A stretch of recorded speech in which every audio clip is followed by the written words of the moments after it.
government for the year ending 31st December 2014. Mr. Speaker, on behalf of His Excellency President John Dramani Mahama, and in accordance with Article 179 of the 1992 Constitution, permit me to present the budget statement and economic policy for the year 2014 to this August House. Mr. Speaker, this presentation is an abridged version of the 2014 budget statement, and I would like to request the Hansard Department to capture the entire budget statement and economic policy.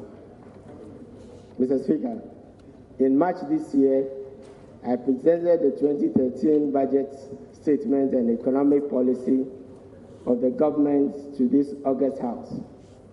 The election petition case was still ongoing at the time, and therefore we must be grateful for the lifting of the cloud of economic uncertainty that came with a decision which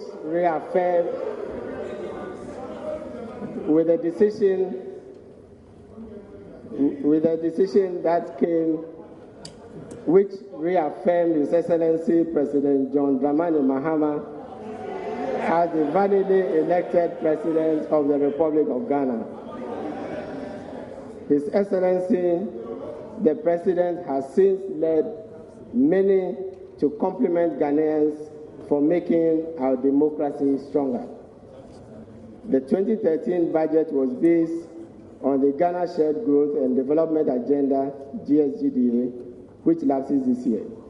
The successor plan for the next term, which is the GSGDA2, is being finalized and will incorporate a medium-term vision and strategy for the country. In 2013 budget, one of the primary objectives of government was to deal with a high budget deficit caused by overruns that were highlighted in specific detail and explained to the House and the nation. Whilst proposing solutions to tackle the causes of the overruns, we indicated clearly that the fundamentals of the economy were strong and the nation's medium-term prospects were also bright. Mr. Speaker, I have no reason to present a contrary view to this House at this moment. Mr. Speaker, throughout the year, we have been putting a lot of focus on implementing programs that will stabilize the budget situation, consolidate our lower middle income status, and extend its benefits to current and future generations. However, it is obvious that the additional focus on highlighting and correcting the short-term imbalances in managing the public purse has led to some misconceptions and even deliberate distortions of our economic performance. Mr. Speaker, permit me therefore to be very clear on our performance and prospects for the nation. First, as a result of sound economic policies and priority interventions of government, Ghana's GDP in nominal terms has more than doubled between 2009 and 2013. Secondly, our real GDP growth rate, which has averaged 7 to 8% in recent years, in spite of all the known challenges, is much higher than the sub-Saharan African average of 4.9%. And the average, Mr. Speaker, and the average global rate of only 3.2%. Indeed, the provisional 7.4% growth rate for 2013 reported by the Ghana Statistical Service showed positive growth rates for all subsectors. We should be, Mr. Speaker, we should be proud of this performance as a nation. Thirdly, for a nation which according to the International Monetary Fund is globally among 3 African countries, the others being South Africa and Nigeria, to have attracted the highest foreign direct investment with accumulated volumes of more than $10 billion in the last few years. Our record, Mr. Speaker, our record reflects the high investor confidence in the economy, not otherwise.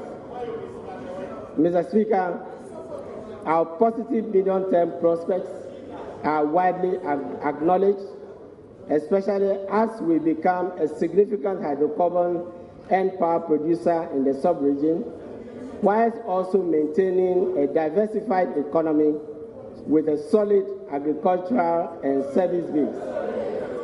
Therefore, Mr. Speaker, the confidence which we ascribe to also inspires us to acknowledge our short-term challenges, but move beyond them with bold strategies to secure those positive prospects.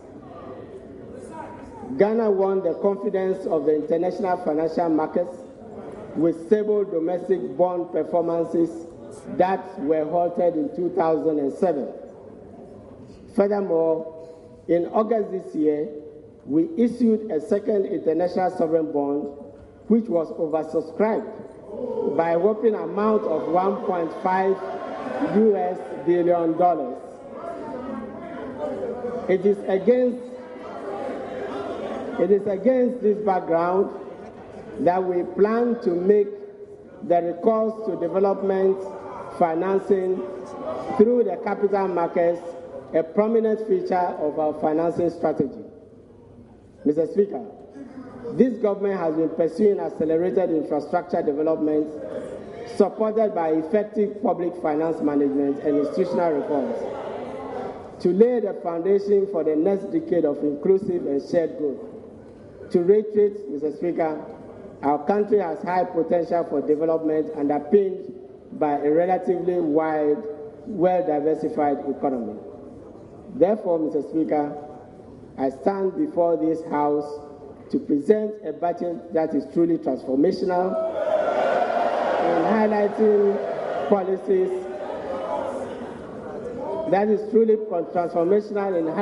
policies for consolidating our lower middle income status. Mr. Speaker, our plan to address the short-term imbalances in the budget as presented to the House in March 2013 are yielding results. For the avoidance of doubt, Mr. Speaker, we presented a multi-year program of adjustment, not one that will be completed in a single year. Mr. Speaker, a single-year fiscal adjustment program has never been our experience under all administrations, not even under IMF programs. And certainly, this is not the experience of even the economically developed Western countries that have had to make similar adjustments against the background of the ongoing global financial crisis. Some of these countries have been adjusting since 2008 with larger infusions of global funds, such as the Troika, than has been in our case. Ours has been a homegrown adjustment. Mr. Speaker, to do otherwise and expect Ghana to consolidate in a year is to raise the bar excessively for Ghana, which has chalked these sterling performances against known volatilities. The adjustment is therefore properly gauged, sequenced, and measured to avoid undue disruptions to the economy. Mr. Speaker, it is against this background, therefore, if you permit me, to account for the budget overruns that we reported in March 2013. Firstly, the 2012 shortfall of $384 million Ghana cedis from the corporate income tax sector, from the petroleum sector, has been completely reversed, and the projection for 2013 now shows a positive variance of 224.6 million, or 0.3% of GDP.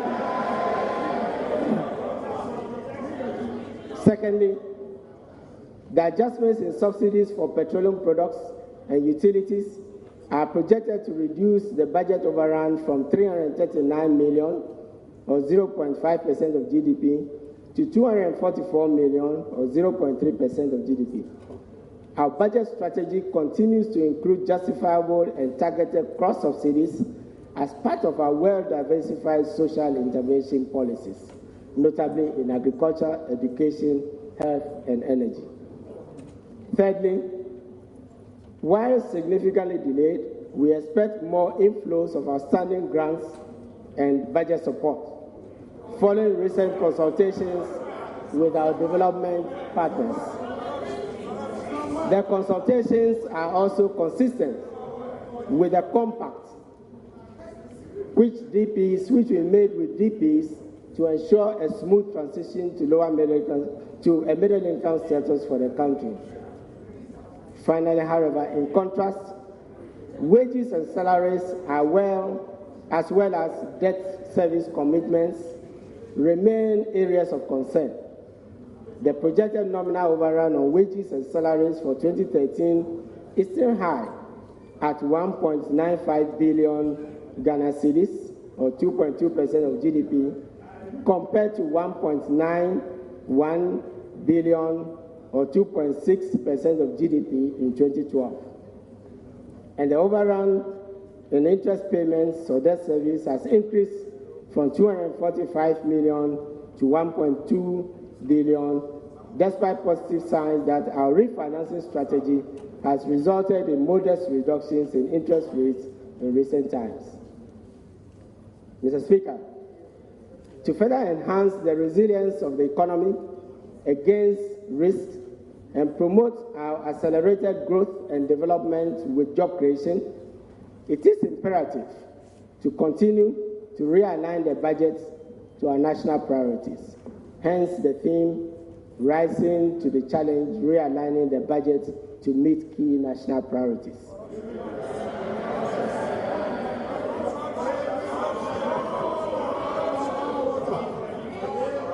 Mr. Speaker, in rising to the challenge, we will continue to address the causes of the overrun with several tools, and we want to make this clear, particularly to our investing community.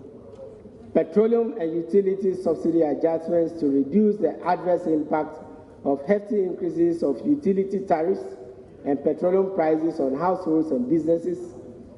Government, in collaboration with our social partners and guided by the regulatory institutions, will continue the policy of gradually shifting to automatic price adjustments for petroleum and the utility prices. Mr. Speaker, there is already evidence that this is working for the petroleum subsidies. Compensation for public sector workers.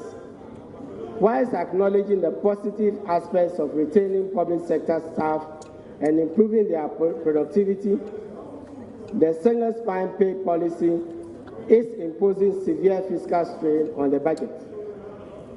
It became necessary to tackle the overruns in the compensation through engagement with labor in a move that was spearheaded by His Excellency the President.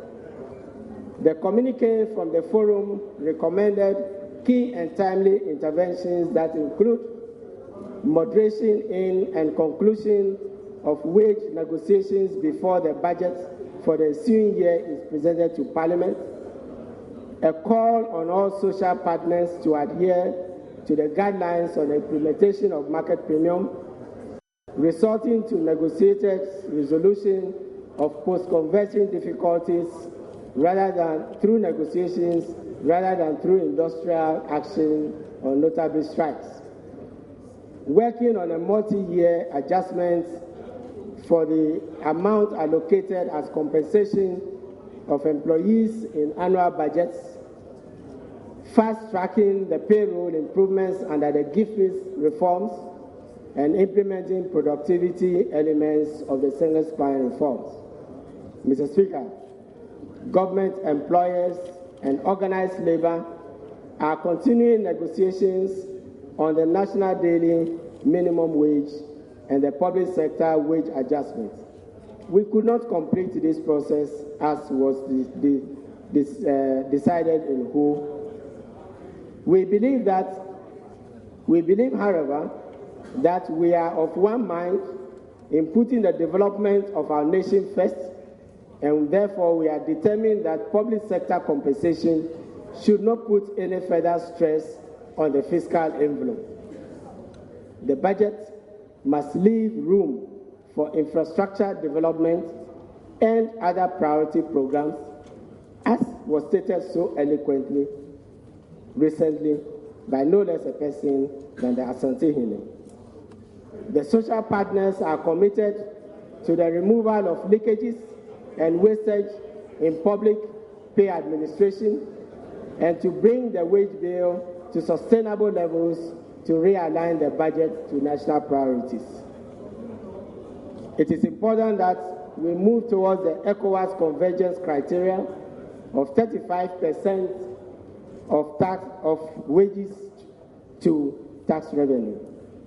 Mr. Speaker, to demonstrate leadership and in the spirit of the partnership from the whole forum, His Excellency President John Dramani Mahama, his Vice President, Mr. Misata, ministers and appointees,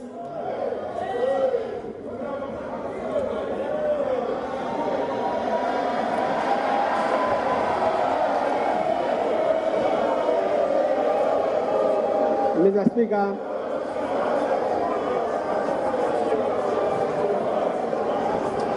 Mr. Speaker, if I may take that again. Mr. Speaker,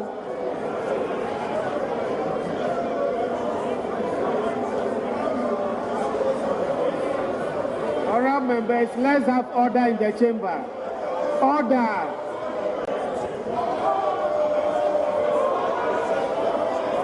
Honorable members, let's have order in the chamber.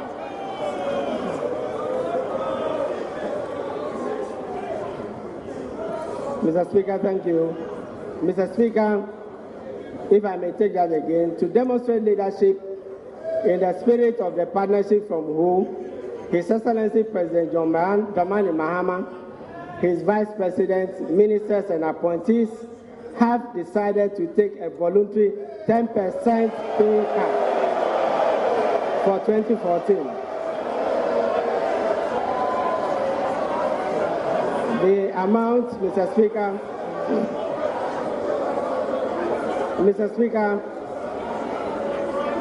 the amount to be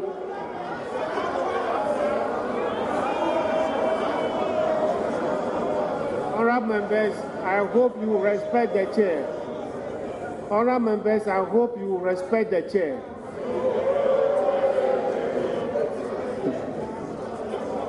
Mr. Speaker, the amount to be deducted by the Comptroller and Accountant General will be paid into a fund to be dedicated to a special purpose chip compound to focus on maternal and neonatal health. Debt service. The reliance on short-term domestic bonds to finance capital projects and the relatively high rates of interest has resulted in high debt service.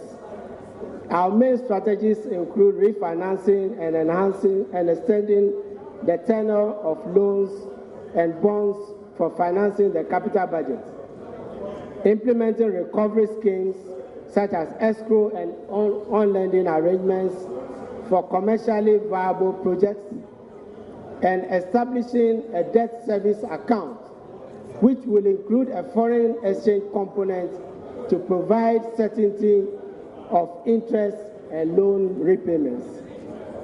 Mr. Speaker, the government has undertaken a thorough review of existing loans and facilities and has decided on contracting of new loans on a subsidy basis only. This is also part of a comprehensive debt restructuring and management review, and it is evident from the limited number of loans that has come to the House this year.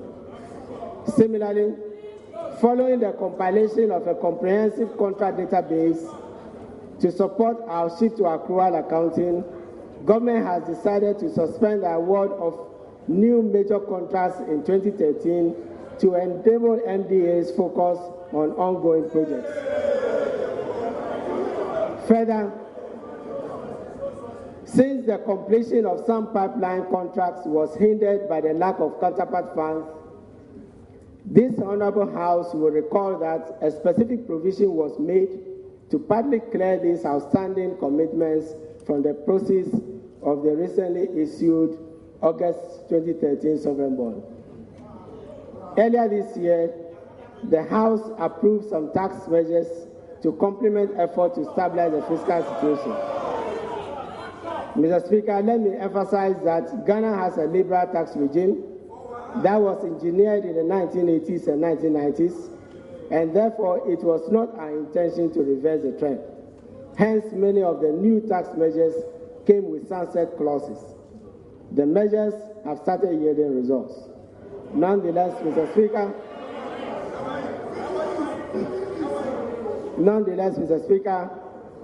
last week, Parliament passed a new VAT Act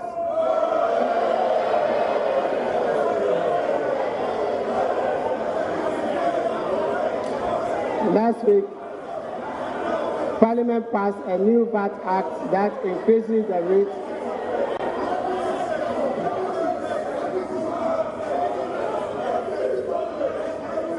Mr. Speaker, last week Parliament passed a new VAT Act that increases the rate to 15%. Mr. Speaker, the 15%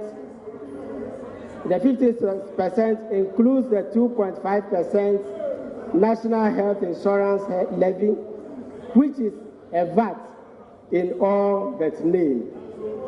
It is proposed that in addition to stabilizing the fiscal situation, the entire amount from the 2.5% VAT will be dedicated to our ongoing infrastructure and development drive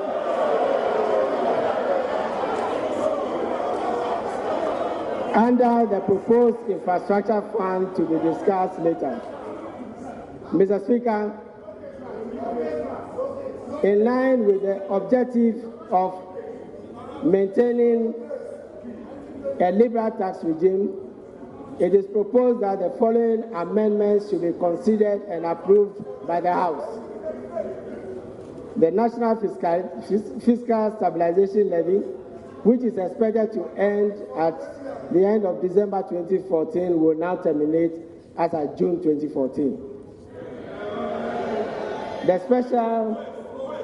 special import levy scheduled to end in June 2015 will now end at the close of 2014. Further, it is proposed that the following should be specifically exempted from the special import levy with immediate effect: agriculture and fishing inputs such as cutlasses, outboard motors and fishing nets, medical supplies including condoms, educational materials, and energy bulbs that were exempted from import duty under the original customs tariff. Mr. Speaker, the preference for VAT is more efficient and it also enhances compliance. For the avoidance of doubt, it is proposed that the dedication of the VAT to infrastructure development should pass through the normal appropriation process. Program-based budgeting. Mr. Speaker, to facilitate improvement in budgeting, the 2014 budget is presented on a program-based budgeting format, which is a shift from the activity-based budgeting which we have known for 15 years. This is in the context of the Ghana Integrated Financial Management System, the improvements in financial accounting and payroll upgrade, the setting up of a human resource management system for the Public Services Commission and Office of Head of Civil Service, and the GRA reforms, as well as the fiscal decentralization. Mr. Speaker, the theme of this year's budget stems from His Excellency President Mahama's strategic direction, which I quote, requires a stable, united, inclusive, and prosperous country with opportunities for all, and reinforce the foundation of socio-economic transformation in partnership with the private sector, unquote. The President's utmost commitment to the people of Ghana is to enhance the Better Ghana agenda through decent work for all Ghanaians. The overarching policy is anchored on 4 pillars: putting people first by addressing human development, a strong and resilient economy, expanding strategic infrastructure, especially in oil and gas, strategic roads, ports, and special development zones, and enhancing transparent, decentralized, and accountable governance. Mr. Speaker, the State of the Nation address, as well as the GSU presented to this House, will elaborate further on things. Mr. Speaker, consistent with the medium-term objectives, government will pursue programs and policies to achieve and sustain an average real GDP growth of not less than 8% in the medium term. Mr. Speaker, if I may turn to global developments. Mr. Speaker, after 5 years of weak, sluggish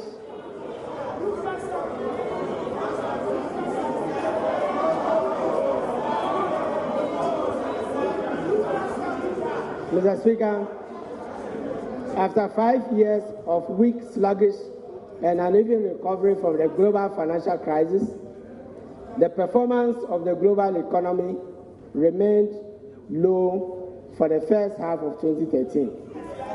This has made the current crisis the longest in a century.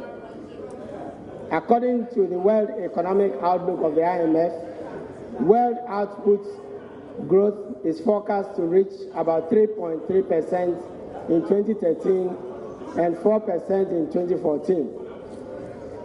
The growth is expected to come mainly from the United States, but likely to be dampened by developments in Japan as well as in Europe.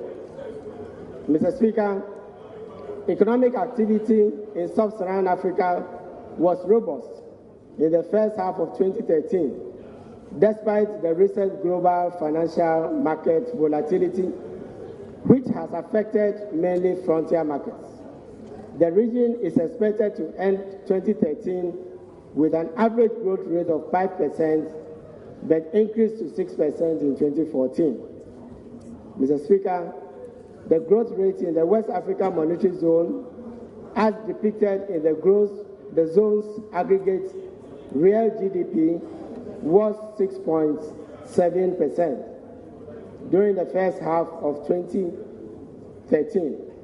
With average growth rates, the growth was driven by an increased economic activity in all sectors of the economy.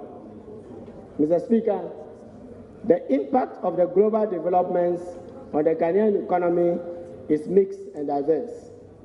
Events in the Middle East and North Africa continue to threaten our oil prices.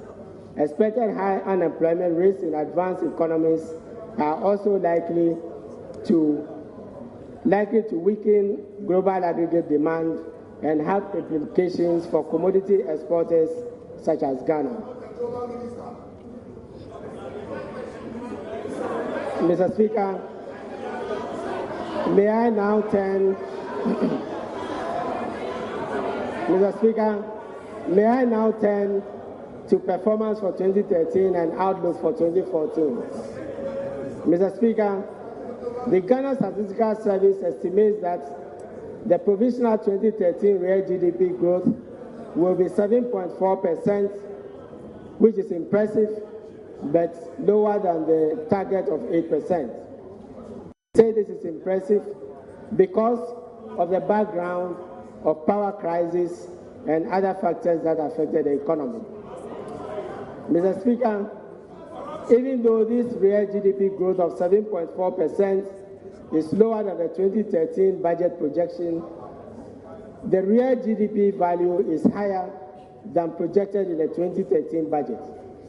The value as at this period of the projected value of 32 billion Ghana cedis compares favorably with the 2013 budget projection of 32.1 billion Ghana cedis, and with the 2012 revised real GDP level of 13.1 billion Ghana cedis. This performance, as I noted, is remarkable given the challenges that the economy has had to go through. Mr. Speaker, the service sector once again led the overall GDP growth with a rate of 9.2%, followed by industry sector with 9.1% and agriculture with 3.4%. Non-oil GDP growth stood at 5.8%. Mr. Speaker, I'm happy to note that the agricultural sector, which experienced a declining growth in 2010 and 2011, is beginning to show signs of recovery. The sector has posted consistent increasing growth since the marginal growth of 0.8%. In fact, it grew by 1.3% in 2012, 3.4% in 2013, and even as the pace of industry and services continue to grow. Mr. Speaker, the industry sector recorded a growth of 9.1% in 2012. The 2020 performance of the industry sector was mainly on account of a 37.5% growth in petroleum activities and 17.6% growth in mining and quarrying. Mr. Speaker, the services sector grew by 9.2% in 2013, down from 10.2% in 2012. Mr. Speaker, government will pursue programs and policies to achieve our aggregate growth rate and increase it in the ensuing periods. Mr. Speaker, the financial sector. Financial policy outlined in 2013 budget aimed to achieve fiscal prudence, resulting in sustainable debt limits and a reduction in the budget deficit from 11.8% of GDP in 2012 to 9% of GDP in 2013. Mr. Speaker, the fiscal and other related targets were to be achieved through measures that include improved revenue mobilization, realigning key budget items, and reviewing capital expenditures. Mr. Speaker, preliminary data for the first 9 months of the year indicate that both revenue and expenditure were below their respective targets for the year. The resulting fiscal deficit on cash basis was equivalent to 8.4% of GDP against a target of 7.2%. Total revenue and grants for the period was 13.9 billion Ghana cedis, the equivalent of about 16% of GDP. This compares with a target of 16.3 billion, which is equivalent to 18.4% of GDP. In normal terms, however, the provisional outturn was 17.6% higher than the outturn for the same period in 2012. The total expenditure, including clearance of arrears and outstanding commitments for the first 3 quarters of the year, amounted to 21.2 billion against a target of 22.7 billion.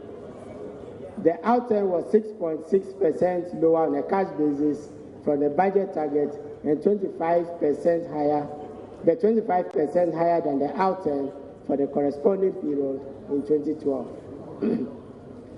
Mr. Speaker, based on revenue and expenditure outturns for the first 3 quarters of the year, the overall budget balance on cash basis registered a deficit of 7.3 billion, which is equivalent to 8.4% of GDP.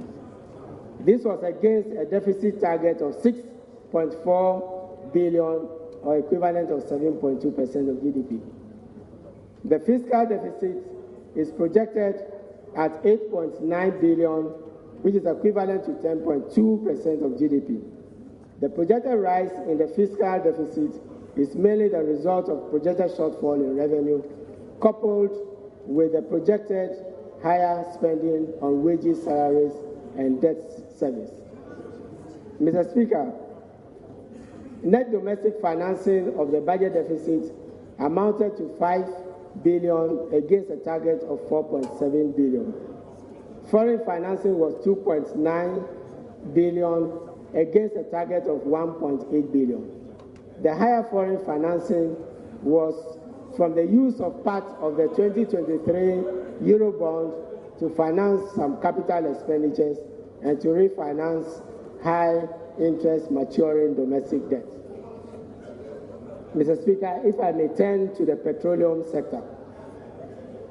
Mr. Speaker, in the first 9 months of 2013, crude oil production from the Jubilee field averaged 102,503 barrels of oil per day, compared with a projected output of only 83,071, or approximately 72,000 barrels per day in 2011 and 2012. This works out to a total of 27,060,737 barrels for January to September 2013, compared with a full year estimate of 30.4 million barrels and 26.35 million barrels for the full year of 2012. By end September 2013, GNPC had made 5 liftings on behalf of the state. This totaled 4.9 million barrels, which resulted in a total revenue of $533.86 million. Mr. Speaker, the Jubilee field is currently in its second phase of development, the phase 1A. Work done so far on this phase has helped to further increase production to an average level of 107,000 barrels per day in October 2013.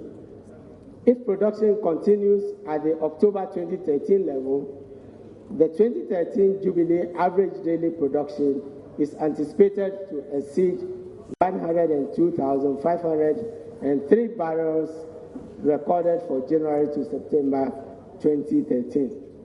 Mr. Speaker, total petroleum receipts, including proceeds from the Jubilee field oil lifting by GNPC on behalf of the state, as at the end of the 3rd quarter of 2013, was 700.3 million US dollars, or 1.4 billion Ghana cedis, compared with a total amount in the budget estimate of 581 million US dollars, or 1.1 billion Ghana cedis. The main reasons for the positive variance of about 125.6 million US dollars, or 235.4 million Ghana cedis, were the realization of more than expected inflows from corporate income tax and increased production. The distribution of the 2013 petroleum receipts. Mr. Speaker, the total January to September 2013 petroleum revenues were allocated in compliance with the Petroleum Revenue Management Act. An amount of $186 million was transferred to GNPC as its equity financing cost and its share of net carried and participating interest of $132.7 million. The annual budget funding amount, which is 70% of net GOG petroleum receipts, amounted to $205 million or 392 million Ghana cedis, with the Ghana Heritage Fund and the Ghana Stabilization Funds, which constitute the petroleum funds, receiving $316.1 million. Hence, Mr. Speaker, by end September 2013, the Ghana Petroleum Funds had received more revenue from the ABFE, which is the direct opposite of what was outlined in the 2012 and 11 budget. Mr. Speaker, we shall be returning to the House with proposals to correct this because of an interpretation of certain sections of the PRMA. Mr. Speaker, ABFE in the first quarter of 2013 shows that total funds allocated of 204 million Ghana cedis, US dollars, or 392 million Ghana cedis. The 2013 ABFE apportionment marks a vast improvement from 2012, which fell short by 96.96 million US dollars. Out of the total ABFE amount of 392.4 million Ghana cedis for the 3 quarters, 76.2% was disbursed to the 4 priority areas.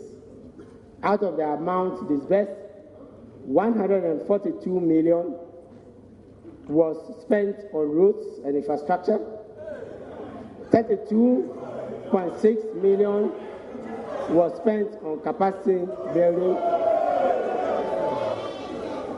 expenditure and amortization of loans for oil and gas infrastructure received 109.9 Ghana cedis, whilst agriculture modernization received 4.6 million or 1.5%. Mr. Speaker, the monetary sector of the economy.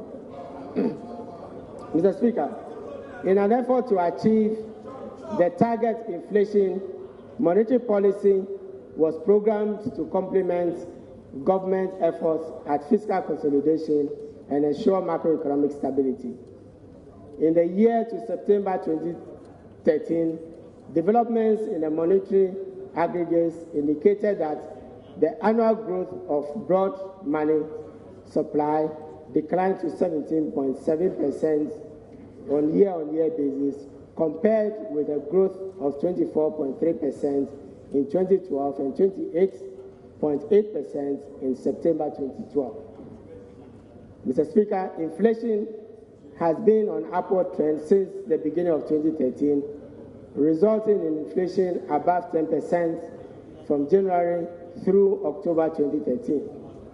Inflation rose persistently from 10.1% in January 2013 to 13.1% in October 2013. Mr. Speaker, the increase in inflation in 2013 is influenced primarily by the pass-through effect of fuel and potentially utility price adjustments. To some extent, the rebasing of the consumer price index, which gives a higher weight to utility and transportation, has also influenced the figures. The new CPI series is characterized by the following. The base year for our CPI has changed from 2002 to 2012. The coverage increased from 40 to 42 markets. and the number of items in the CPI markets has increased from 2.2 to 2.6 to 267. The weight of food and alcoholic beverages reduced from 44.9% to 43.6%, whilst transport increased to 7.2%, and housing, electricity, water, and gas were also revised upwards from 7% to 9.5%. Mr. Speaker, on exchange rate developments in the domestic foreign exchange market over the nine months period were characterized by large formal and informal sector demands for foreign exchange, dwindling demand from traditional commodity suppliers. The supply of foreign exchange was, however, boosted by purchases from banks, cocoa proceeds, swaps, and inflows from the 3-year, 5-year bonds, as well as the Euro bond. Mr. Speaker, the thrust of monetary policy over the medium term will continue to be the maintenance of stability in the general level of prices as is necessary. Interest rate developments. Mr. Speaker, interest rates picked up in the early part of the year, but showed signs of slowing down in the third quarter. The Bank of Ghana monetary policy rate was raised by 1% in April 2013 to 16% and has remained at that level.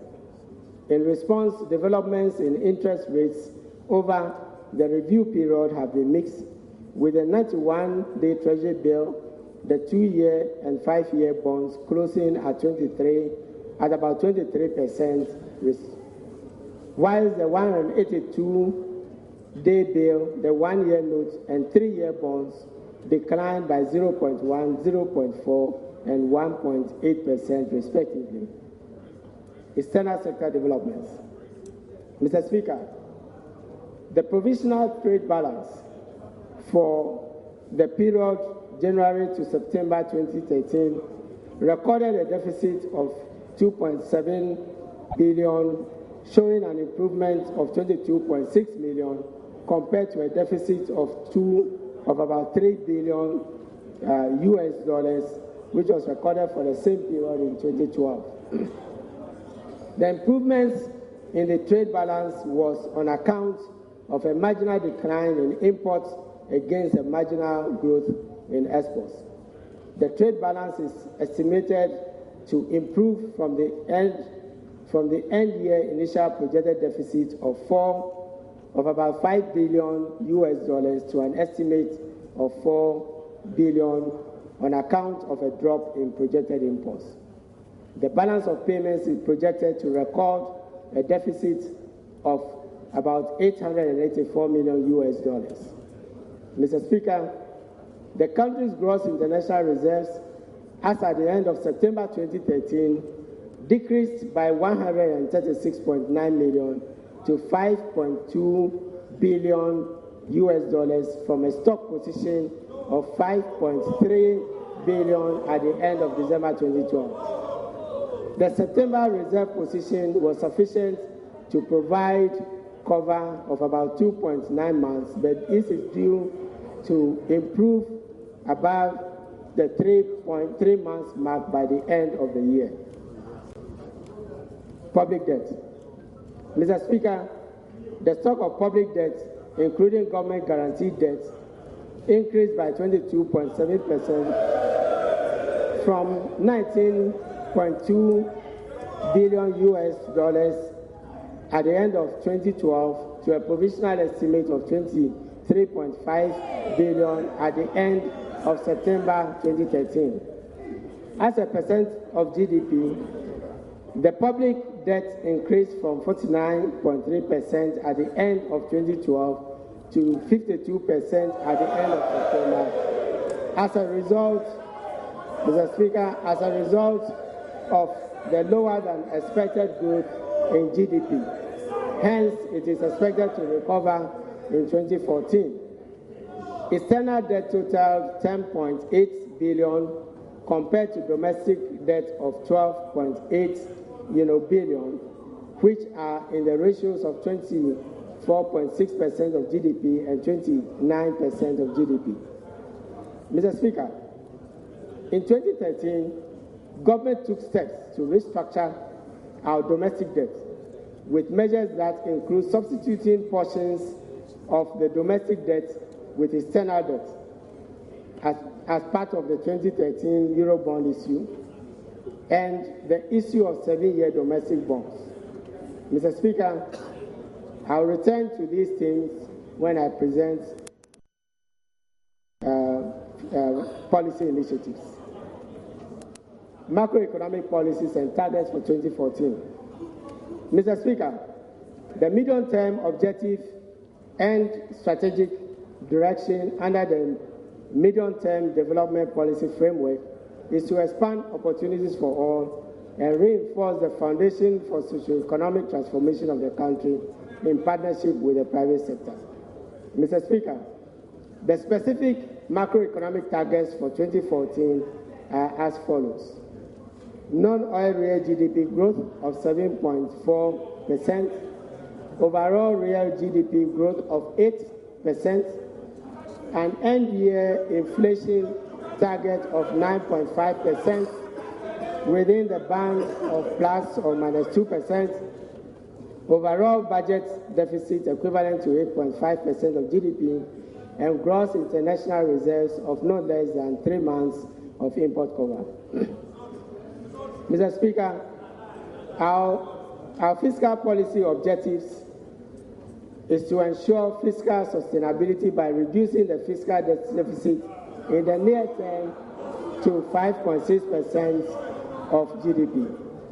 This will be achieved through improvement in revenue mobilization, realigning the budget towards assets, reviewing capital expenditure and a strategy for financing, and focusing on the completion of pipeline projects and financing and extension of the tenure of our debt. Mr. Speaker, over the medium term, fiscal policy will continue to aim at ensuring fiscal prudence and debt sustainability. Mr. Speaker, total non-oil revenue for 2014 is estimated to be 24.3 billion Ghana cedis, or the equivalent of 25% of non-oil GDP. The expected non-oil revenue and grants for the year represent a 26.3% increase over the projected outturn for 2013. For the 2014 fiscal year, total revenue from oil that will accrue to the budget is estimated at 1.71 billion Ghana cedis, or the equivalent of 1.6% of GDP.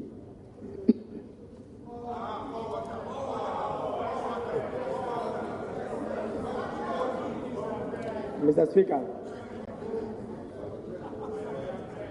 we allocate these resources as follows.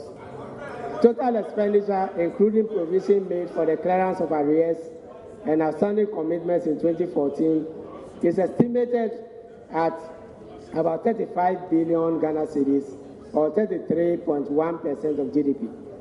The estimated expenditure for the year represents 17.7% increase over the projected outturn for 2013.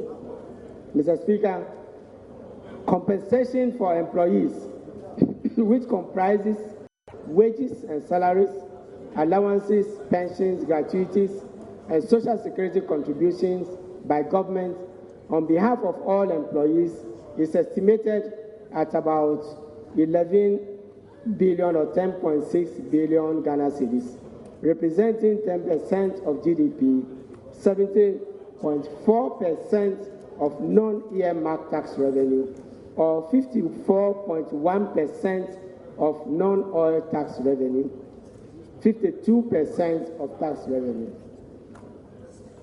Of this amount,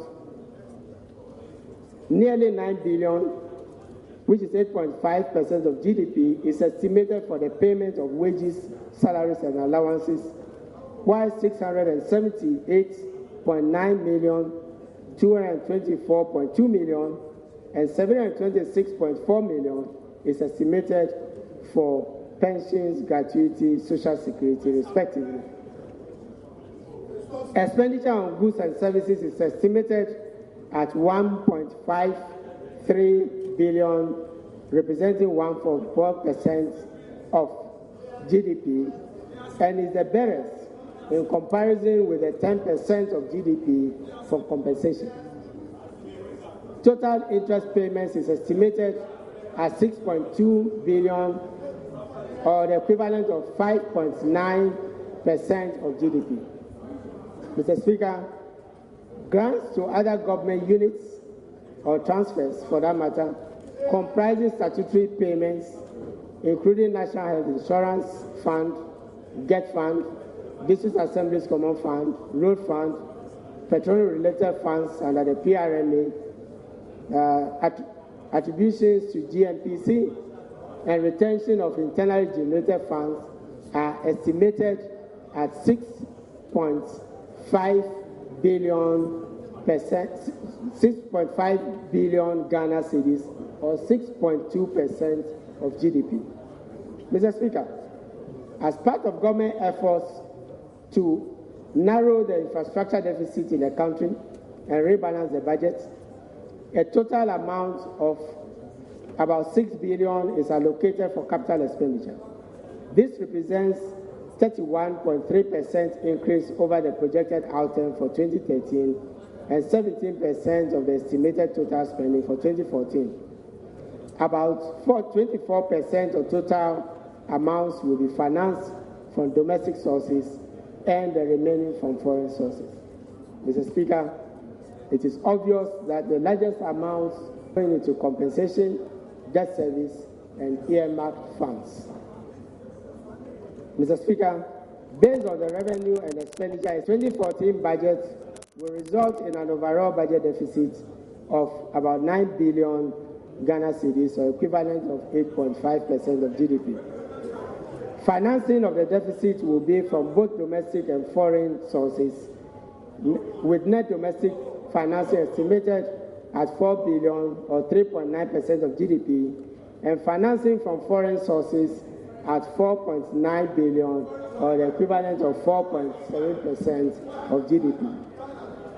Mr. Speaker, petroleum revenues, we are required to present to the House, estimates for petroleum revenue. The benchmark revenue is estimated at $584.4 million, or 1.3 billion Ghana cedis. It is proposed that 70% or $409 million of the benchmark revenue be allocated to the ABFA, and 30% or 175.32 million, the equivalent of 385.7 million Ghana cedis, be allocated to the petroleum funds. Out of the amount allocated to the petroleum funds, it is further proposed that 70% or $122.7 million be allocated to the Ghana Stabilization Funds, whilst 30%, which is the equivalent of $52.6 million or 115.7 million Ghana cedis, is allocated to the Ghana Heritage Funds.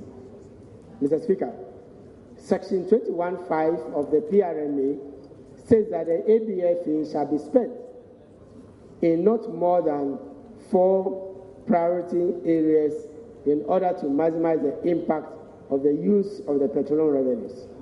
Section 21.6 also states that the 4 priority areas where the ABFA is to be spent shall be reviewed every 3 years. And last year we gave an indication to this House that we would like to retain what was approved by this House when the Petroleum Revenue Management Act was passed.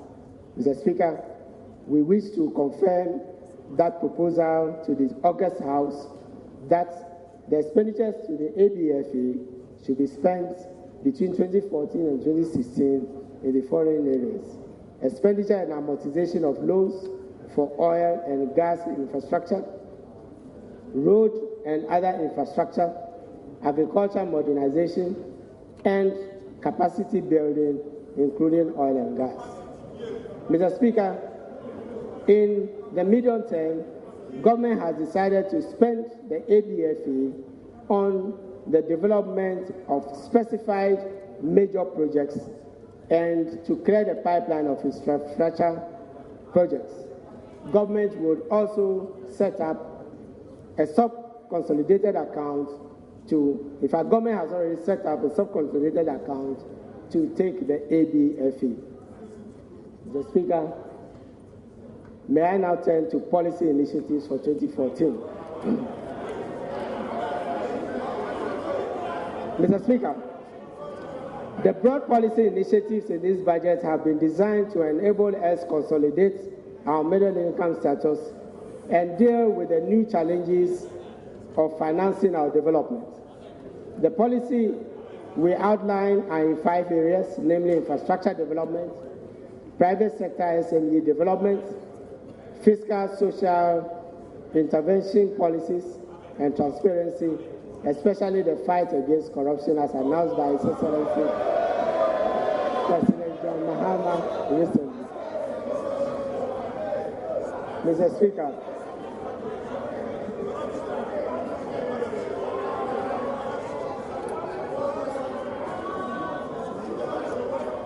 Mr. Speaker,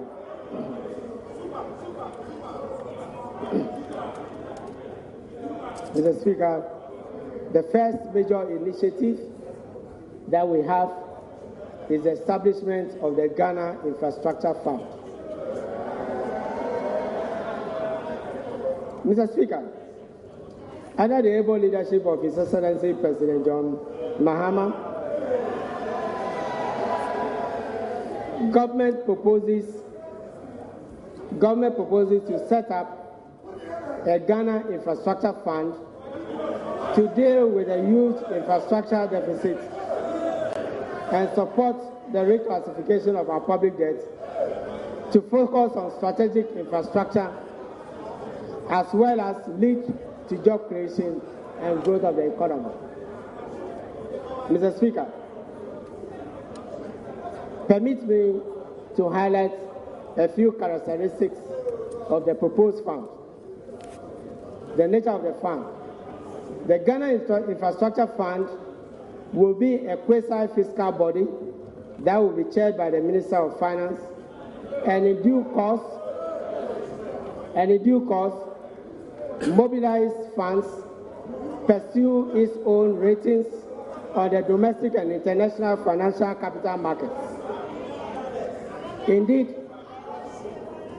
the independent rating by the fund is a strategic move that government will encourage to enable both public and private sector enterprises to borrow on their own balance sheet or through the Ghana Infrastructure Fund.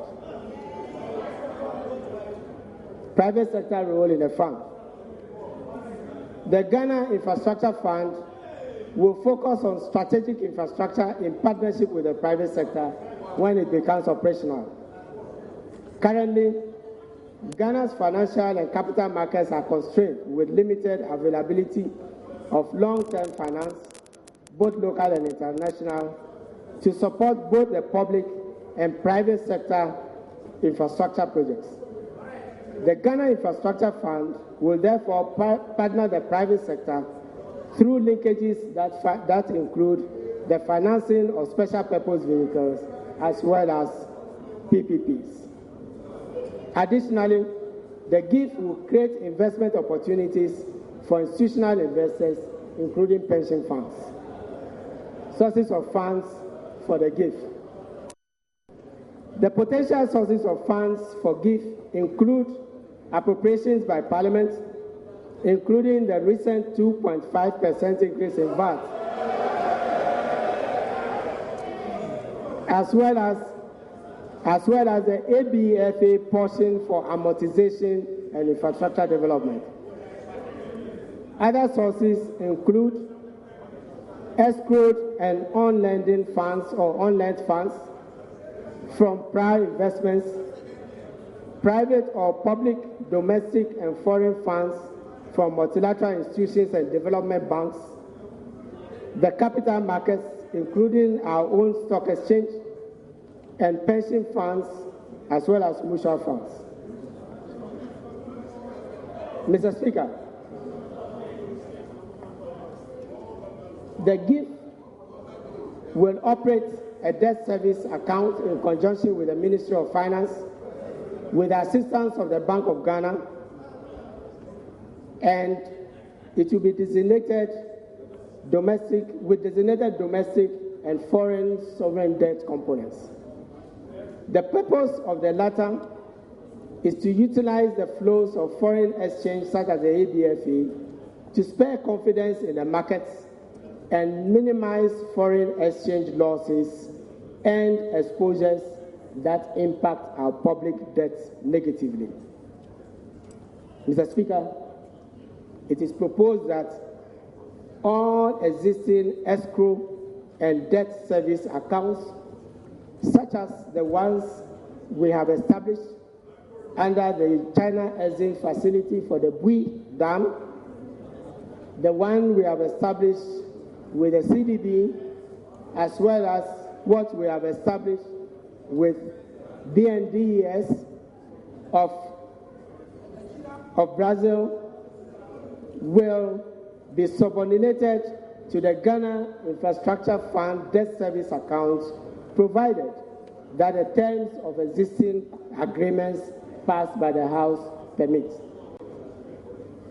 Mr. Speaker, this is to send a strong signal that Ghana is capable of servicing its debts and establishing a debt service account in a more compact and aggregate way, instead of the dispersed manner in which we currently do it in conjunction with these institutions when we take loans.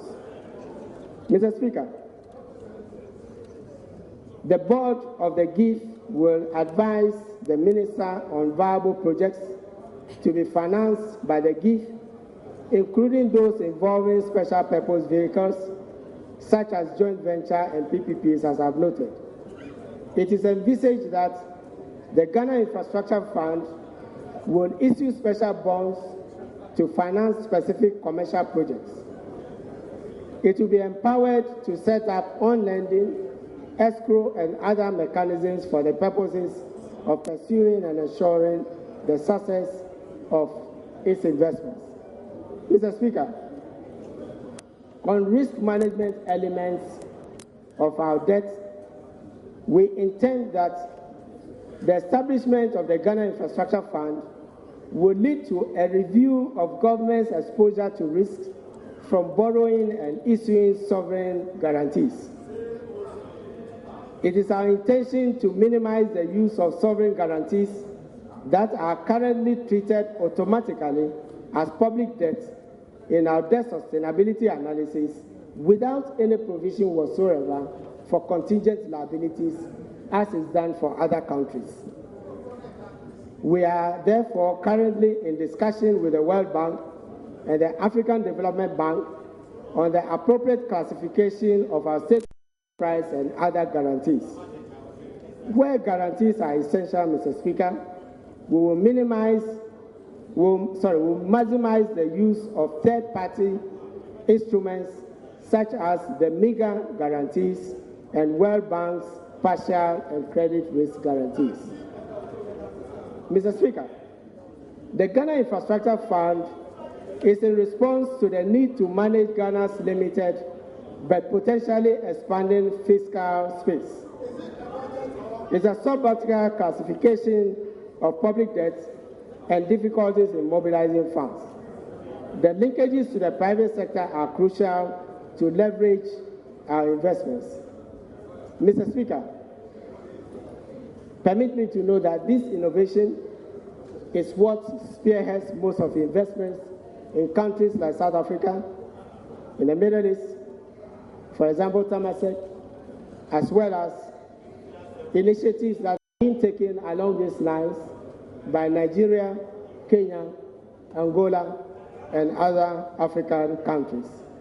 Mr. Speaker, as a middle income country, Ghana cannot continue to put all debts on classify all debt as public debts without distinction to commercial, especially commercial self-financing projects, such as the Bui Dam, the gas processing plants, and the thermal plants, as well as water systems that supply water to our urban areas. Mr. Speaker, at the appropriate time, when the recommendations are made, we will return to the House where necessary for approvals. Mr. Speaker, given the importance attached to this, His Excellency the President will establish a committee to immediately advise him. It is proposed that the GIF becomes operational during the first quarter of 2014, and His Excellency will also constitute an international advisory panel to advise him periodically on global investment options. Mr. Speaker, the establishment of the Ghana Investments Fund is part of our overall debt management strategy.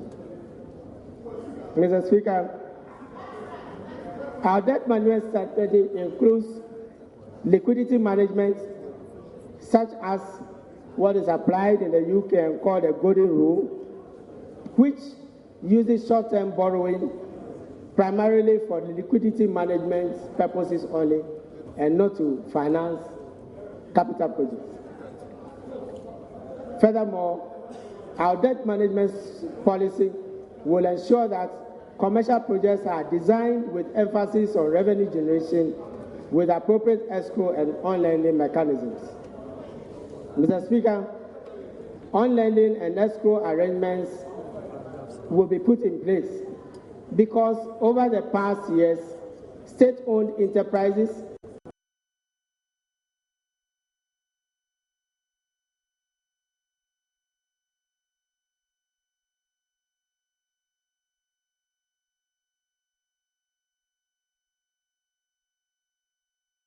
that was used to finance major projects such as the Akosombo, as well as the Pond Dams, Tema Harbour, and the motorway.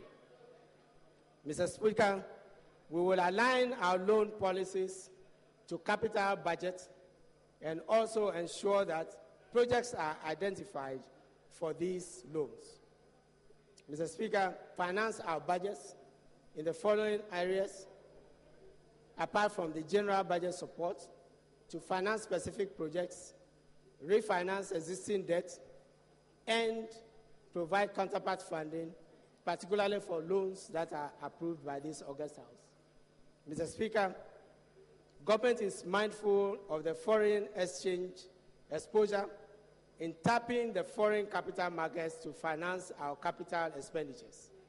However, as noted, we intend to limit this exposure through the use of foreign exchange-based debt service accounts from sources such as the ABFA. Mr. Speaker, the Eurobond issue. Mr. Speaker, it is noteworthy that even in the face of challenging global market environment and some skepticism and anxiety from home, Ghana was able to issue another Eurobond and listed it on the Ghana Stock Exchange as well, thus becoming the first sub-Saharan African country to list a Eurobond on its domestic markets. Though this path-breaking listing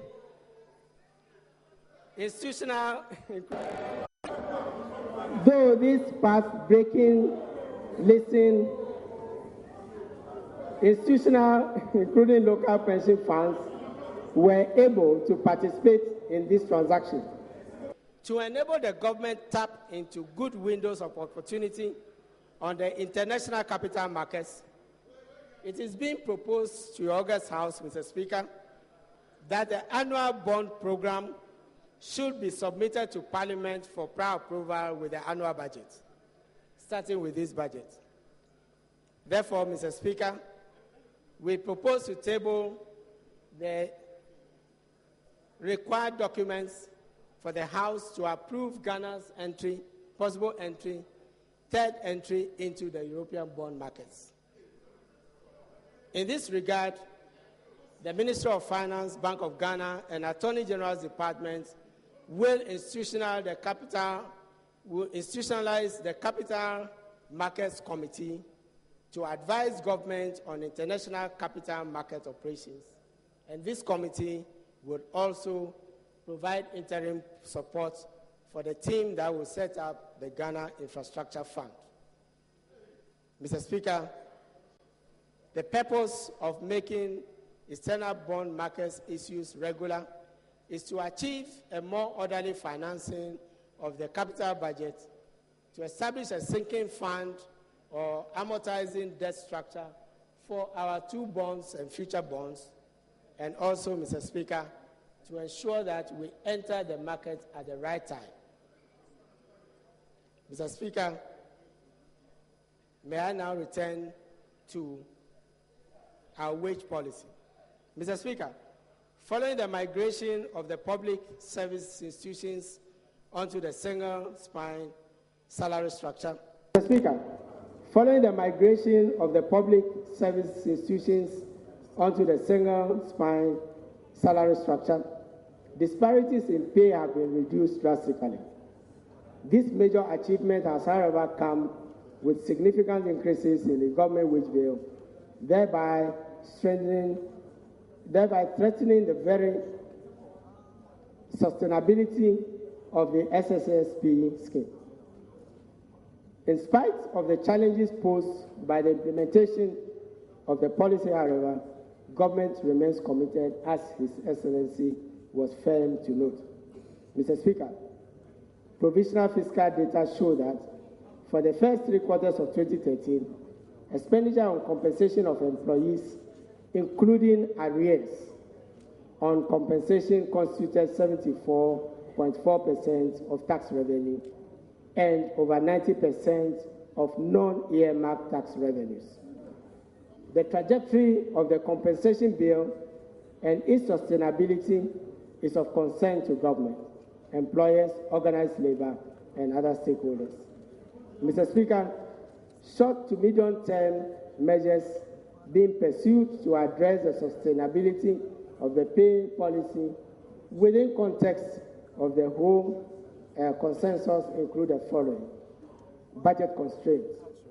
It is clear that the nation needs to keep the wage or compensation bill within overall budget constraints to allow for the use of taxpayer funds for development and other purposes as well. Second, on institutional arrangements, the Ministry of Finance has established a compensation of employees units under the budget division to deal with all compensation issues, including those relating to wages, salaries, allowances, and pensions and gratuities. Mr. Speaker, thirdly, it is the policy of government to wean off certain subvented organizations from government payroll.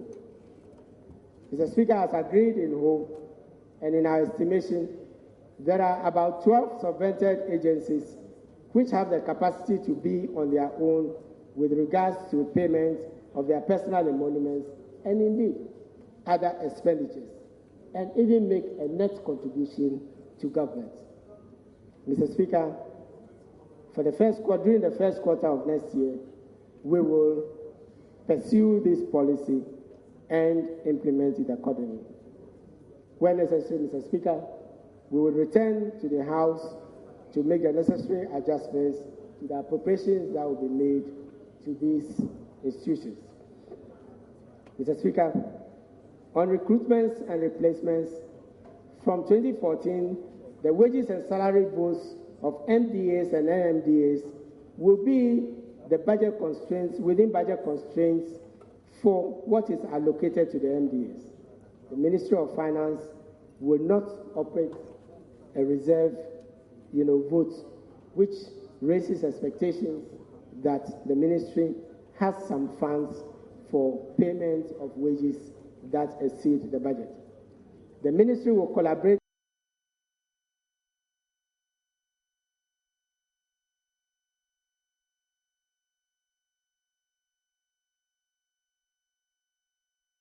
premium without further delay.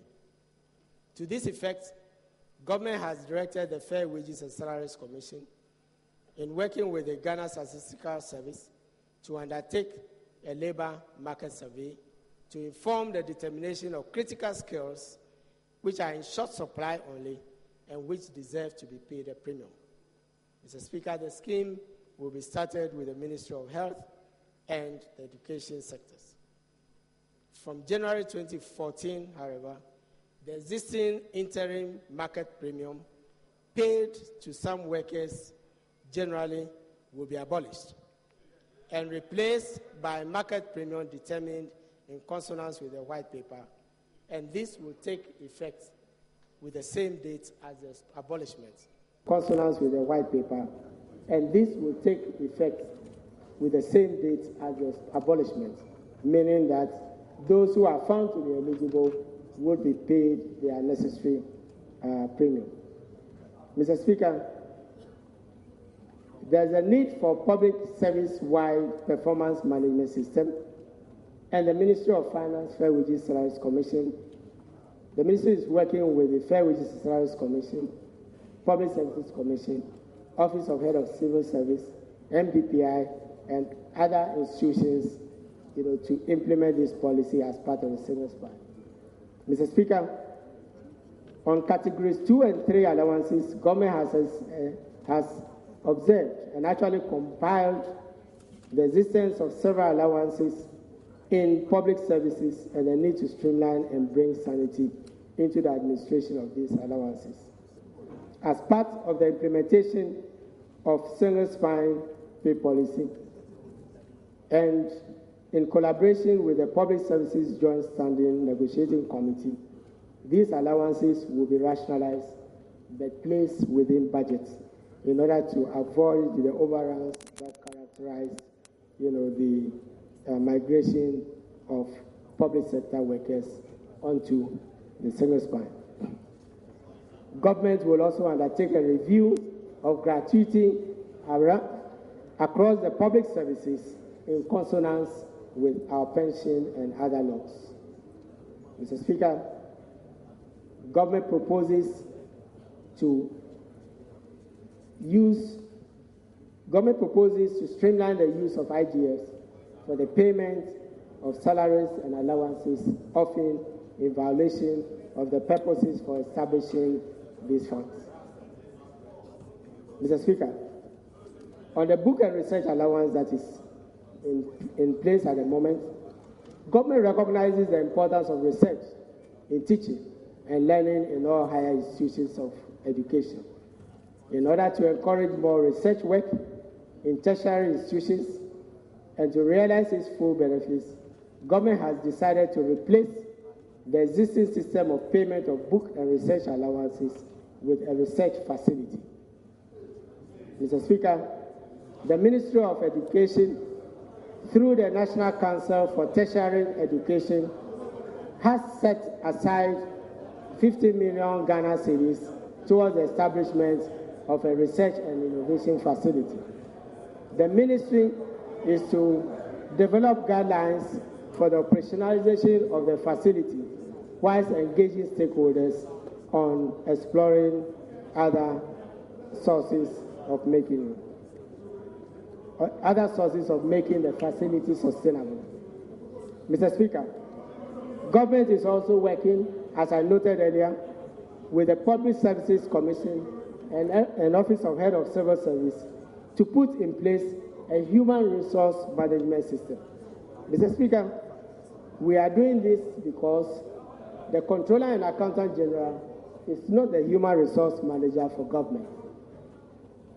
The human resource managers for the public sector are the Public Services Commission and the Office of Head of Civil Service. And we are working with them.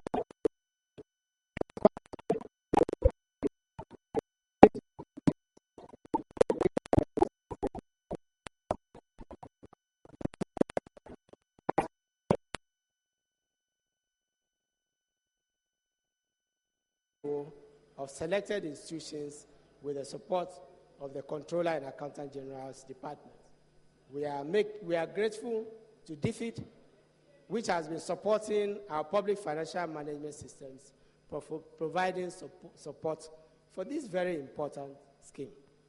Mr. Speaker, this exercise, as I noted earlier, will focus initially on the Ghana Education Service and the Ghana Health Service in the phase 1. In addition, the management of Korle Bu Teaching Hospital, in collaboration with CHGD, undertook a review of the payroll and also conducted a head count of staff on the payroll of the hospital in October 2013. The exercise revealed instances of the payment of salaries to ineligible staff, numbering over 1,000, who are paid through the mechanized payroll of the Controller and Accountant General, and 60 who are paid, with IGFs recently.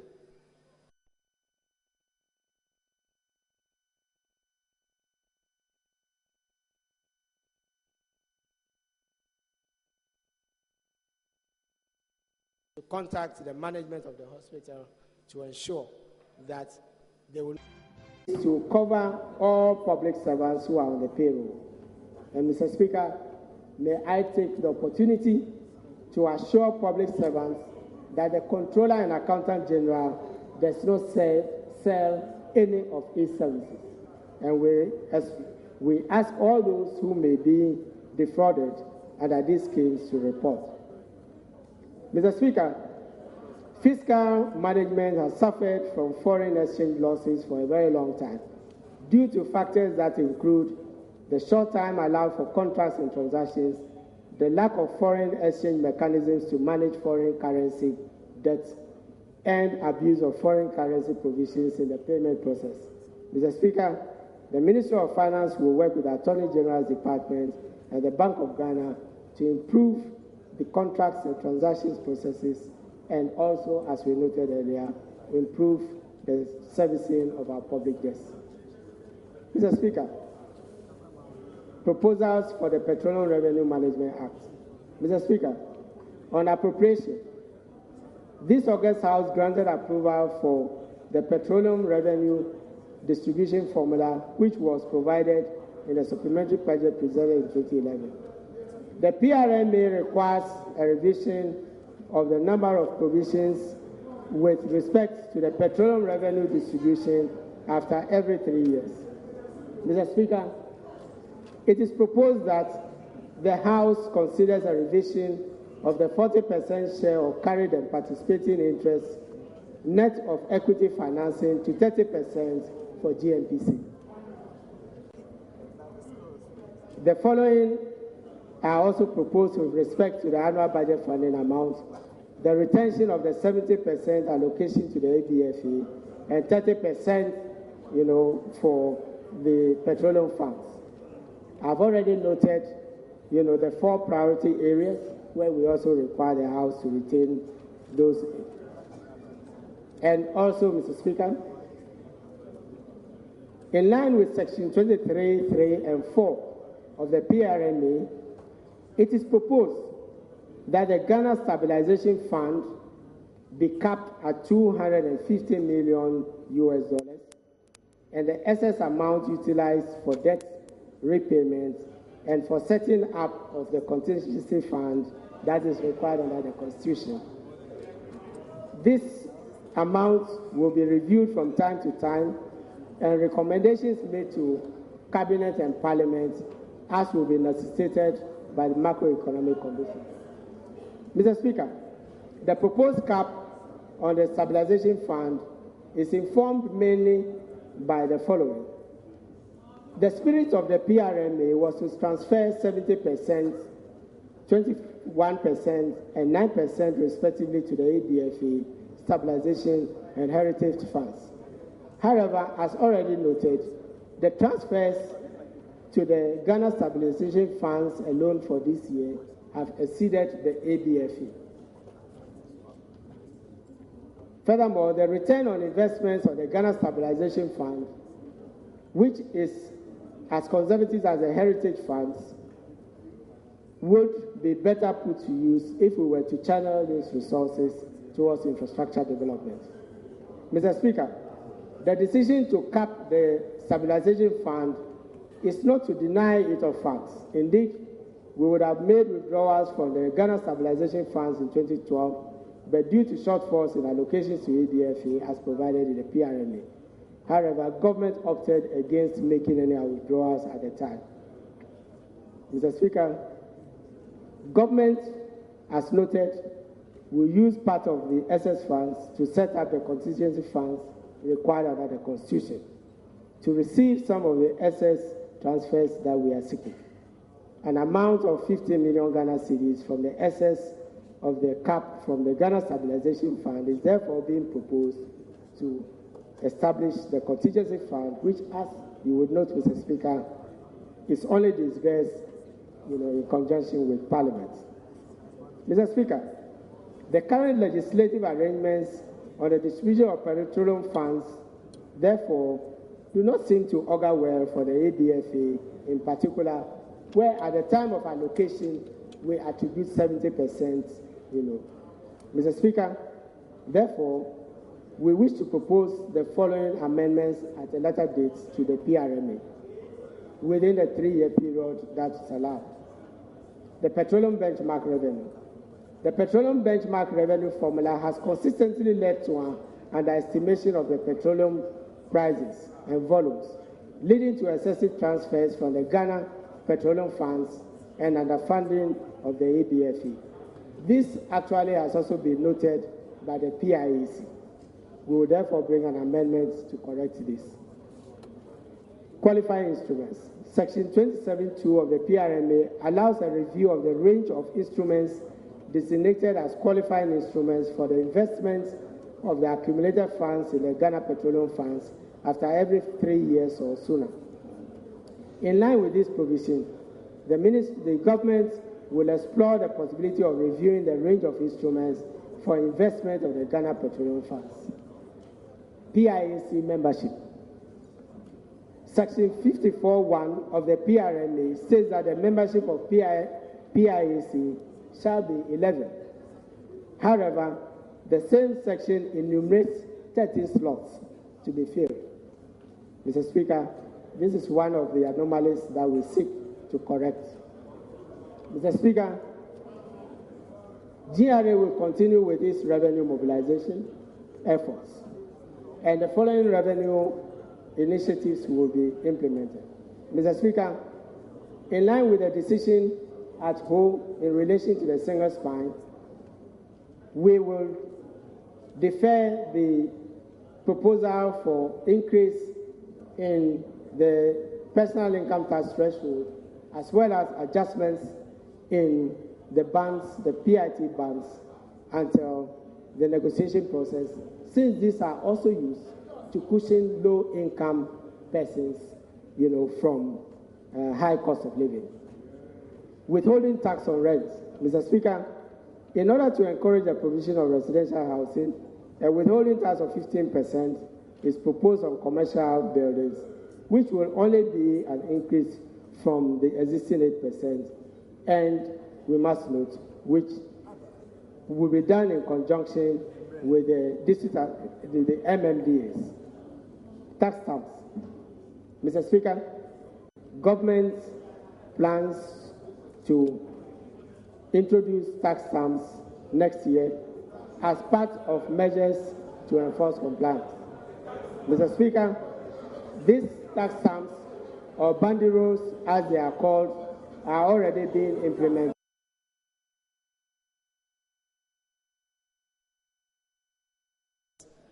To improve tax evasion and avoidance capacity of the authority.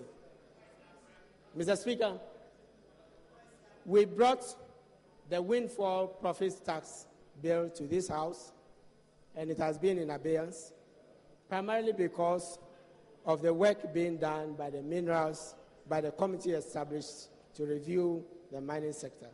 Mr. Speaker, we shall return to the House after the committee has submitted its report on this. Tax expenditures. Mr. Speaker, it is estimated that tax expenditures constitute a significant portion of total revenue, of 13% and 2.1% of GDP. The revenues. Mr. Speaker, GRA has made significant effort in reducing these exemptions in conjunction with the Tax Policy Division of the Ministry of Finance. Work will continue on this in 2014, and where necessary, where there are legislative implications, we shall come to the House for the necessary amendments. Mr. Speaker, the current employee income tax rate for non-residents is 20%, and that of management technical service fees is 15%. The difference in the rates has created an opportunity for tax avoidance by reclassifying non-resident employee services as management and technical services. Mr. Speaker, we wish to come to the House with the necessary amendments for this. GRA will also establish a free tax assessment bureau to encourage the filing of returns as part of each shift to self-assessment mechanism.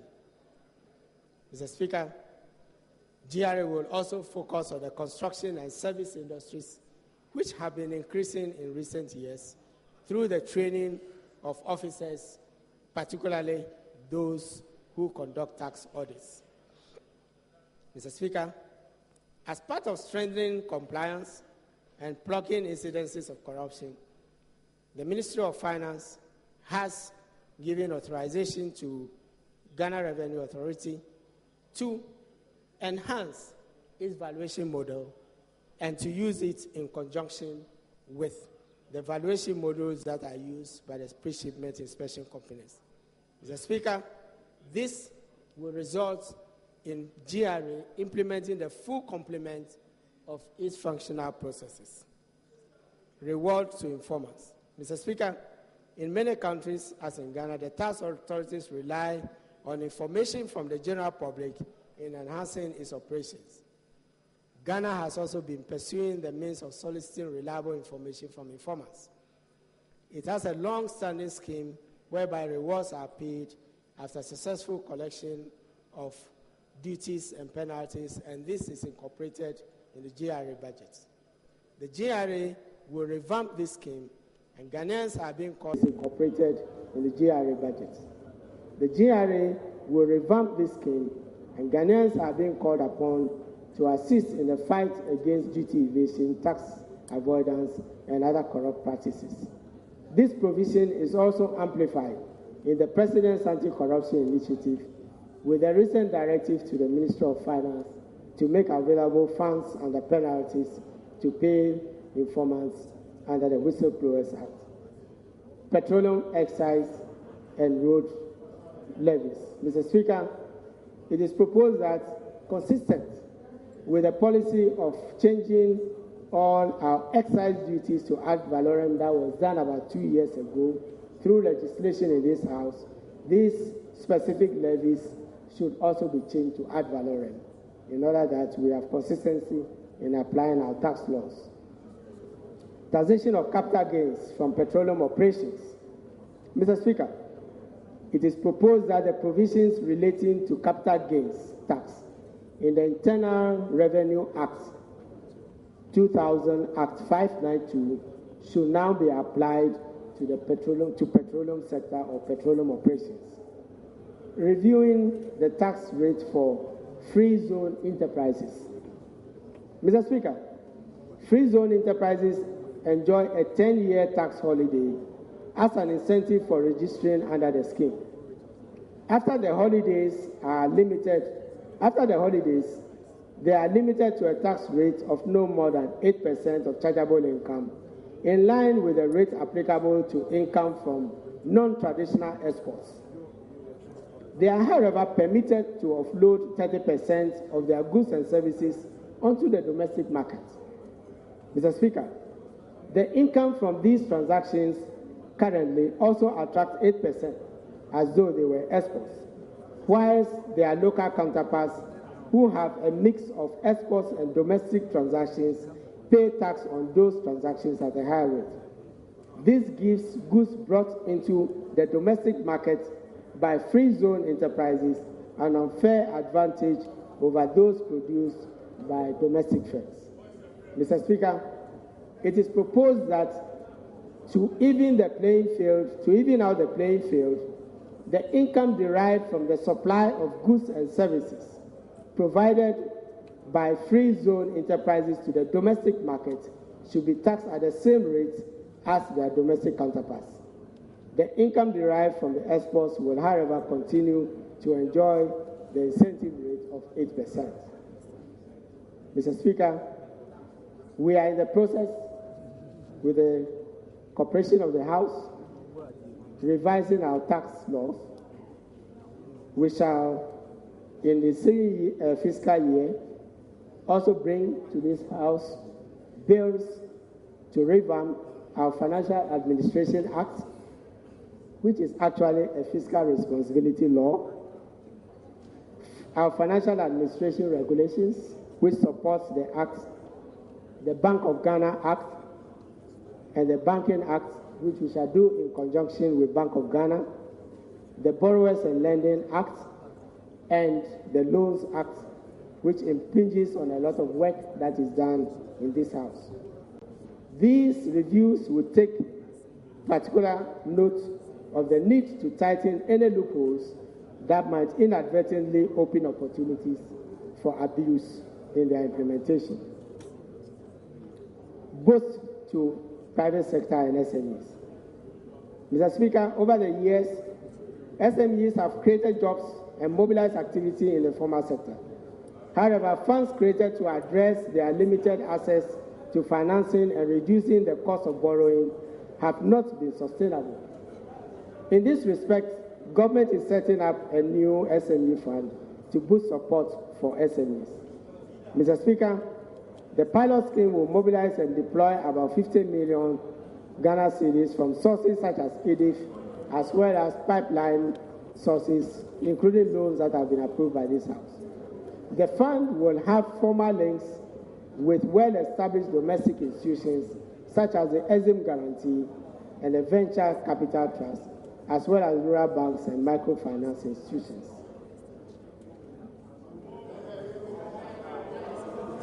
The fund will also collaborate with the National Board for Small-Scale Industry to facilitate the unification of the several SME finance and capacity building initiatives under one umbrella.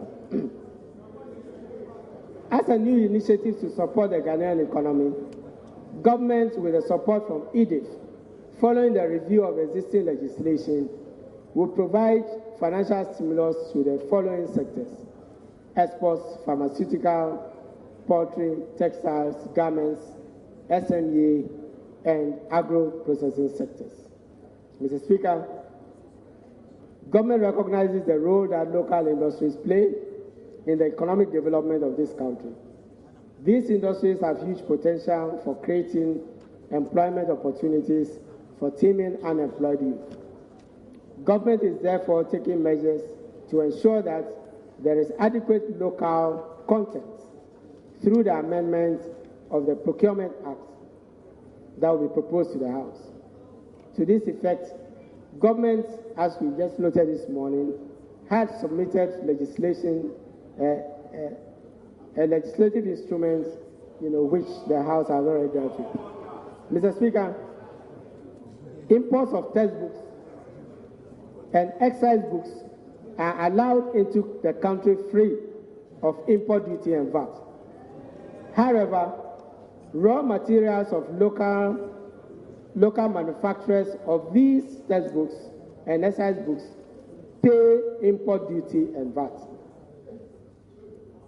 They are, as part of measures to promote local industries to make them competitive, it has been decided that such raw materials imported for the local printing of textbooks and exercise books through tenders that are administered by the Ministry of Education should be admitted free of import duties. At the appropriate time, Mr. Speaker, the appropriate legislation will be brought to the House to put this into effect. This policy is consistent with our desire to meet the provisions of the MDG Goal 2 of achieving, in particular, universal primary education. Mr. Speaker, similarly, the import of HIV/AIDS drugs into the country are also exempt from import duty, whilst the materials that are used by local manufacturers are taxed under import duty and VAT. As with education, to further boost the fight against HIV/AIDS, raw materials imported for the local production of these HIV/AIDS drugs under the supervision of the Ministry of Health, it is proposed should also be exempt from import duty. To further give a boost to our achievement of the MDG's 6th goal, which deals with the combat of HIV/AIDS, malaria, and other diseases. Mr. Speaker, in 2014, government will initiate several social intervention policies, some of which are dealt with in the sector initiatives that we'll be discussing soon. Mr. Speaker, the SADA program, in collaboration with the Ministry of Gender, Children and Social Protection, will be boosted. Mr. Speaker, the construction of general and special purpose CHIPS compounds focusing on maternal and neonatal health will also be given a boost. Mr. Speaker, the government has purchased 12.9 million textbooks for primary and junior high schools in the 3 core subjects of English, Maths, and Science. Mr. Speaker, furthermore, an amount of 101.15 million will be spent on the completion of ongoing education infrastructure, including the drive to remove schools under trees, and also under the senior high school quick fix program. An amount of 10 million will be invested in free school uniforms, whilst provision of free exercise books to pupils deprived communities will also receive a further boost. Mr. Speaker, the capitation grant scheme will receive 25.4 million, whilst 14.1 million and 60.8 million have been allocated for the BECE and SHS subsidies, respectively.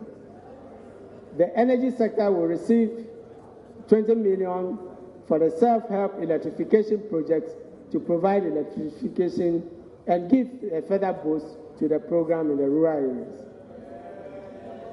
The kerosene lantern replacement project, which the Ministry of Energy and Petroleum is undertaking, will deploy 200,000 solar lanterns to replace kerosene lanterns, in particular in areas without electricity. So far, 20,000 lanterns have been deployed in over 50 communities throughout the country. The rural LPG program. Mr. Speaker, the rural LPG program seeks to promote the use of LPG in rural communities in particular.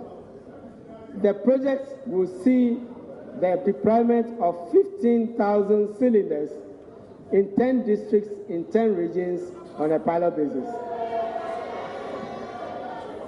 This will be followed by the deployment of a program of 250,000 cylinders nationwide. The refrigerator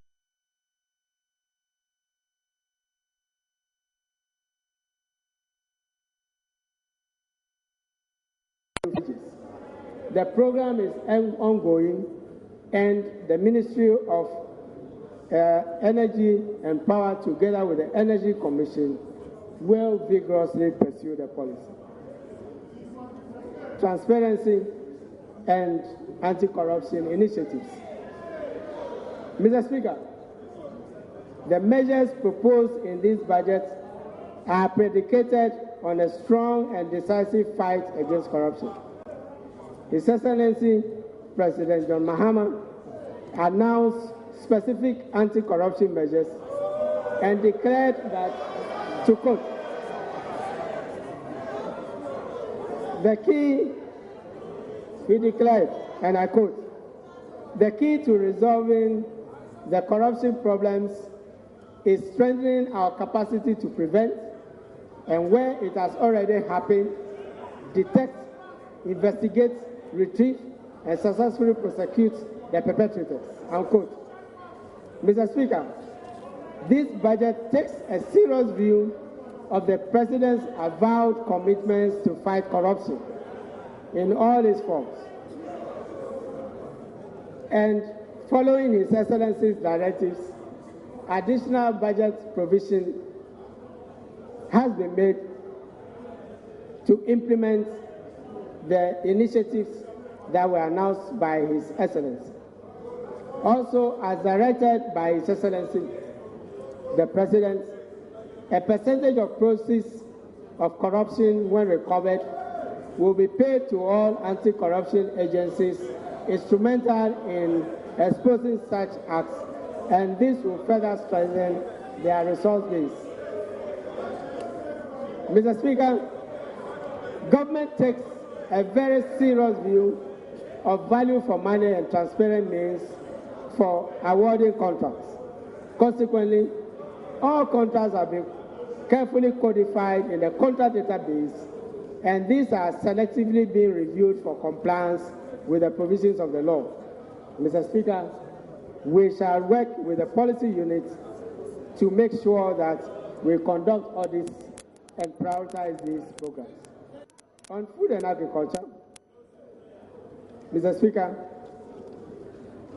the Food Security and Emergency Preparation Program seeks to reduce food and nutrition insecurity through modernized agriculture management, national strategic stocks for emergency, and establishment of effective early warning systems. The Ministry of Food and Agriculture, through the Ghana Irrigation Authority, continued with the construction and rehabilitation works on the following irrigation schemes: Dawa, Ave Afeniba, Tono Phase 2, Akomadan, Dawenya, Zoedam, Tangasa, and Kore irrigation projects. When completed, a total of 640 hectares of irrigation land will be available for cultivation. In 2014, government will partner the private sector to continue the rehabilitation of existing irrigation schemes to promote all year-round farming. Mr. Speaker, on cocoa. Cocoa continues to play a pivotal role in the development of the economy, especially in the rural development. Government continued to implement policy initiatives that ensured efficiency and contributed effectively to growth in the cocoa sector. Mr. Speaker, the 2013-14 crop year, an amount of $1.2 billion was raised in the syndicated loan market as compared to $1.3 billion drawn during the 2012-13 cocoa season. This is to facilitate the implementation of programs and activities during the current cocoa crop season. Mr. Speaker, government maintained the producer price of dried cocoa beans at 3,392 Ghana cedis per ton. Mr. Speaker, this was done despite the drastic fall in the international price of the commodity. Mr. Speaker, this translates into 212 Ghana cedis per bag of 64 kilogram gross weight and represents 79.17% of the free on-board price. Mr. Speaker, given the continued fall in the price of cocoa beans on the world market, government decided to sacrifice 62% of its share of export tax of the free on board to maintain the producer price paid to farmers.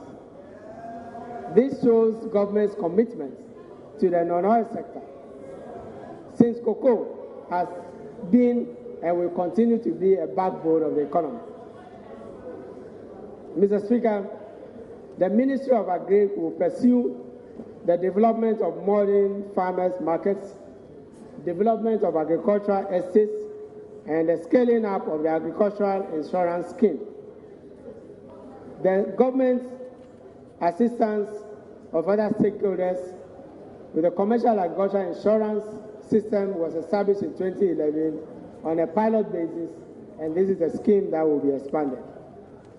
Mr. Speaker, in line with government's objective of achieving 5,000 megawatts of generation capacity by 2016, the 132 megawatt combined cycle Takoradi T3 plant was completed. In addition, 2 out of 4 generating units of the Bui Hydro project were commissioned to generate 266 megawatts into the national grid. Mr. Speaker, the Ministry of Energy and Power will continue to add an additional 342 megawatts to the expected installed capacity of 2,845 megawatts by completing the first phase of the Pontesta thermal power plant, as well as the VRA solar PV projects. Mr. Speaker, to address the challenges facing the power sector in the country, including distribution losses, the following ongoing projects will be completed. The construction of ECG primary substations at Faude, Achansi, New Dansoma, and Yinam in the Ashanti regions. The construction of new bulk supply points at Tema, and the installation of 70,000 split prepaid meters to replace credit meters within ECG system, and the supply and installation of commercial management system. Petroleum Development Program. Mr. Speaker, in line with government's commitment to develop the petroleum sector, the plan of development for upcoming fields, Chinibwa, Enyura, and Ntomme, with estimated recoverable reserves of 245 million barrels of oil and 365 BCF of gas, was reviewed and approved. Mr. Speaker, appraisal activities for Sankofa East and Jinyame were completed and commercially declared for both oil and non-associated gas resources. In 2014, the main focus under the upstream petroleum subsectors will be to attain a peak production of 120,000 barrels of oil per day in the Jubilee field. Mr. Speaker, these developments are among our convictions for saying that the prospects for the medium-term economy are bright. The 3 components of the gas infrastructure project, consisting of onshore, offshore, and onshore pipelines, are 95% and 90% complete, respectively, while the gas processing plant is 55% complete. Mr. Speaker, in line with the medium-term objective of increasing renewable energy to 10% in generation mix by 2013, the following renewable energy projects will be pursued. First, installation of solar standalone power systems for off-grid basic schools to facilitate learning of ICT in 98 districts. Second, installation of solar systems of 25 energy system service centers and 65 street lights for the remote rural communities. Third, continuation of solar lantern promotion programs with the distribution of the 50,000 solar lantern nationwide, which I mentioned earlier on. And the feasibility of the Pualugu and Duale mini hydro power projects will be undertaken to pave way for the construction of additional 120 megawatts. Mr. Speaker, a national export strategy and national export development program were launched in August to improve the potential of non-traditional exports to achieve the strategic growth target of 5 billion within 5 years. In the coming year, the Ghana Export Promotion Authority will undertake trade fair, solo exhibitions, and buyer-seller meetings in 5 ECOWAS countries to showcase made in Ghana products.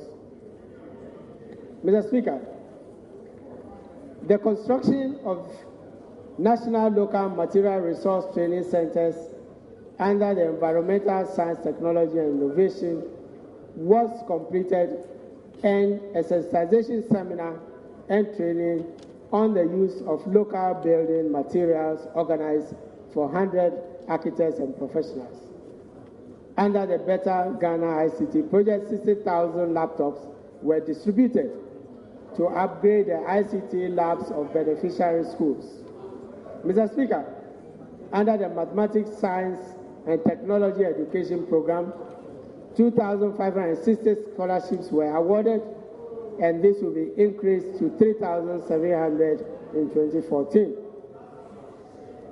Tourism, culture, and creative arts. Mr. Speaker, the tourism sector was 4th highest foreign exchange earner after gold, cocoa, tourism, and foreign remittances, which contributed 1.7, with a contribution of 1.7 billion to GDP in 2012.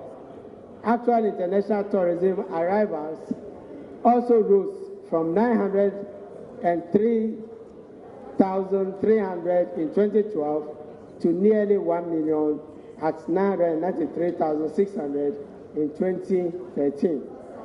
In 2014, the Ministry of Tourism would facilitate the completion of the Accra Vista Information Center and Tourism Research Facility in Azin, Petue, Salaga, and Golu to improve information dissemination and basic services. Mr. Speaker, the ministry initiated the review of the national water policy to incorporate current trends in water and sanitation sector. In 2014, the ministry will complete the review of the national water policy and include rainwater harvesting schemes into the national building codes to promote rainwater harvesting as a supplement to water services. Mr. Speaker, in order to minimize the impact of floods in the northern parts of Ghana, an operational flood forecasting and early warning system for the White Volta from its border with Burkina Faso to the Volta Lake was developed. In 2014, the Water Resources Commission will enhance the transboundary cooperation through the ratification of the UN Water Course Convention. Mr. Speaker, the Ghana Water Company completed the following water projects in 2013. Rehabilitation and expansion of the Barkese water treatment plant to add 6 million gallons a day to the current production of 20 million gallons. 2. The rehabilitation and expansion of the South Pong Accra Tema Metropolitan Area treatment plant to add 9 million gallons to the existing 6.2 million gallons. 3. Work on the 3.2 million gallons per day saturated water supply projects is ongoing. 4. Rehabilitation and expansion of the water treatment plant at Mampong in Ashanti to add 1.5 million gallons to the existing production, and construction of 5 water treatment plants to produce a total of 1.5 million gallons to serve the following towns: Osinesi, Kibi, Enyinem, Apejwa, and Kwaben. Mr. Speaker, in 2014, the Ghana Water Company will continue with this exercise. It will rehabilitate and expand 20 water supply systems in the Volta, Western, Eastern, Central, Ashanti, Northern, and Upper West regions. It will rehabilitate and construct a 1.6 million gallon per day water treatment plant under the Nsawam Water Project. It will complete the rehabilitation and construction of 3 million gallons of water treatment plants in Kwong, and complete the rehabilitation and expansion of works on the Akimoda, Akwetia, and Winneba water supply projects. Mr. Speaker, the company will rehabilitate 10 dams and wells in the northern Ashanti, Western, Eastern, Brong-Ahafo, and Greater Accra region.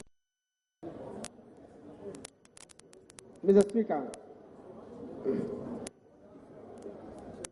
government continue to implement the national housing policy to reduce housing deficit by creating and enabling the environment for private sector participation to deliver affordable housing units as well as improve mortgage affordable income. The Cocoa Farmers Housing Project targeted 17 three-bedroom house to provide access to affordable shelter for cocoa farmers in the cocoa growing communities. The Department of Rural Housing commenced the construction of 8 out of planned number of Western region and will complete work on all the 17 by the end of 2014. Infrastructure Management Program. Mr. Speaker, to reduce the perennial flooding and safeguard life and property, the Hydrological Services Department constructed various storm water concrete drainage systems at Sakama, Nima, Goso, Salaga, Sakumuro Lashibi, and Bogatanga. Mr. Speaker, the department also completed protection works on the 500 million and 1 billion stretch of Amo Rock revetment at Inshresia and Sakumono coastlines, respectively. The construction of 500 meters of Amo Rock groin at Atoko, Jita, Anyanui, and 4 Amo Rock groins to protect 3,000 of Adan coastlines, miles of Adan coastline were also completed. Mr. Speaker, the Ministry of Roads and Highways continue to improve major roads corridors to promote economic development. A total of 103 kilometers of development works, including reconstruction, construction, and upgrading, were undertaken against a target of 75 million, which represents 138%, while 13 bridges, over 30 on the feeder road networks were also completed.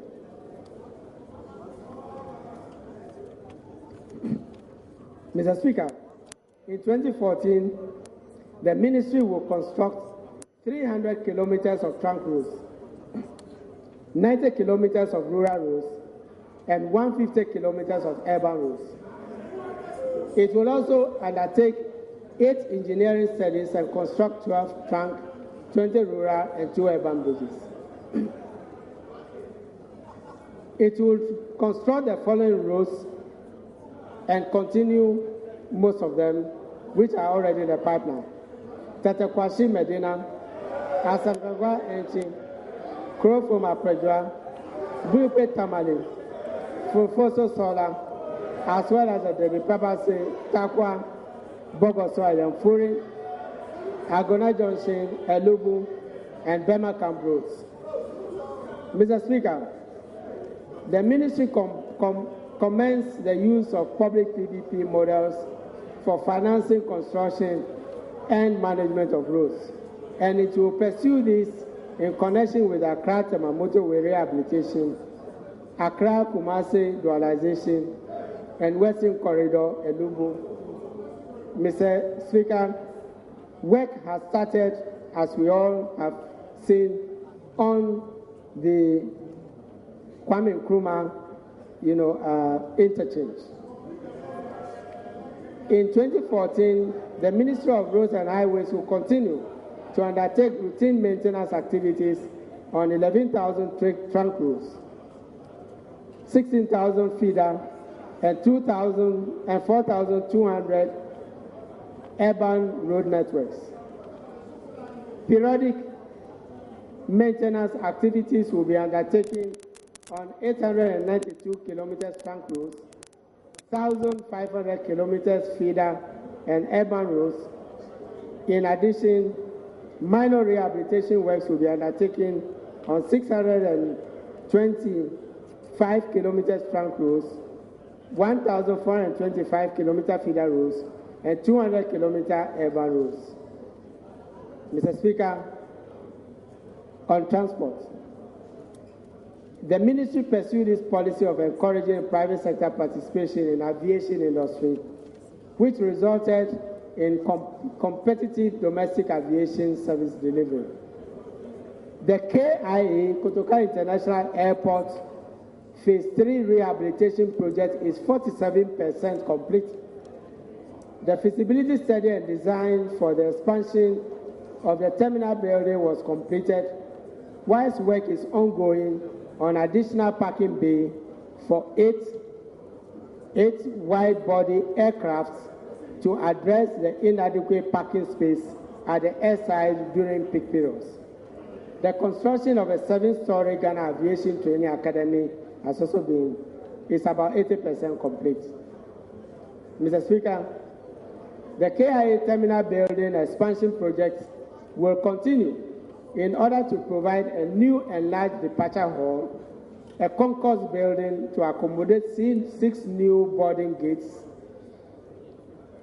with holding rooms, boarding bridges, retail and concession spaces, airline lounges, expanded halls for arrival, irrigation, and baggage claim areas. Preparatory work, Mr. Speaker, preparatory work on the upgrade of the Tamale Airport as an alternative to KIA is ongoing, and actual work will commence in 2014, whilst a master plan for the development of the new airport will also be prepared. Mr. Speaker, the rehabilitation and extension of the Accra-Tema suburban railway line from Tema to Japan Motors, as well as the renovation and construction of railway stations along Accra-Tema railway lines are at various stages of completion. Mr. Speaker, the telecommunications sector continue to register impressive growth rates in subscription. The total telephone subscription for both cellular and fixed lines as at August 2013 stood at 27.5 million compared to 24.7 million for the same period in 2012. A total of 67 licenses and authorizations were granted by the National Communications Authority to various communications service providers. Mr. Speaker, the ministry will continue with the construction of the fiber optic infrastructure, which will comprise the construction of a data center and a managed services component to ensure security of data on the entire network. Education. Mr. Speaker, as noted earlier, government distributed 32 million exercise books to basic schools.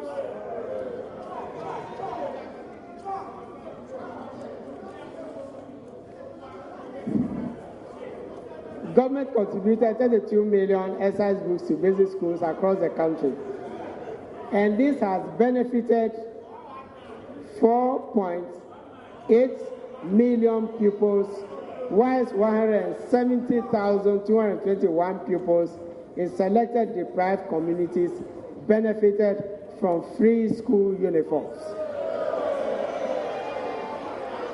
In 2014, about 10 million exercise books will be distributed nationwide, whilst 10,000 school uniforms will be provided to needy pupils.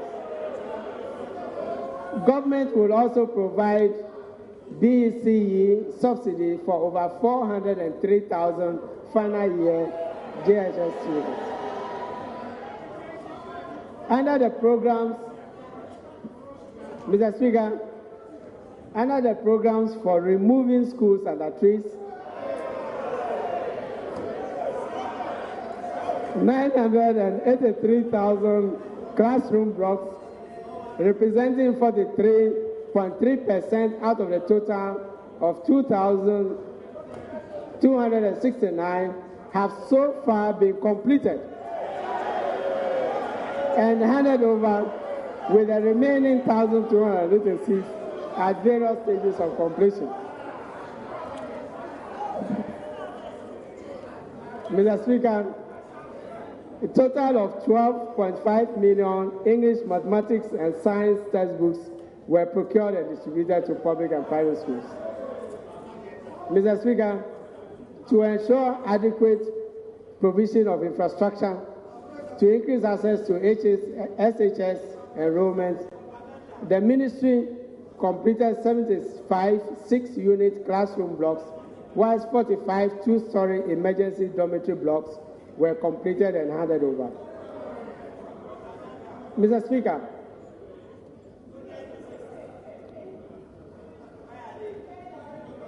eight out of 20 multi-purpose sports courts in some selected districts and educational institutions across the country will be completed by the Ministry of Youth and Sports.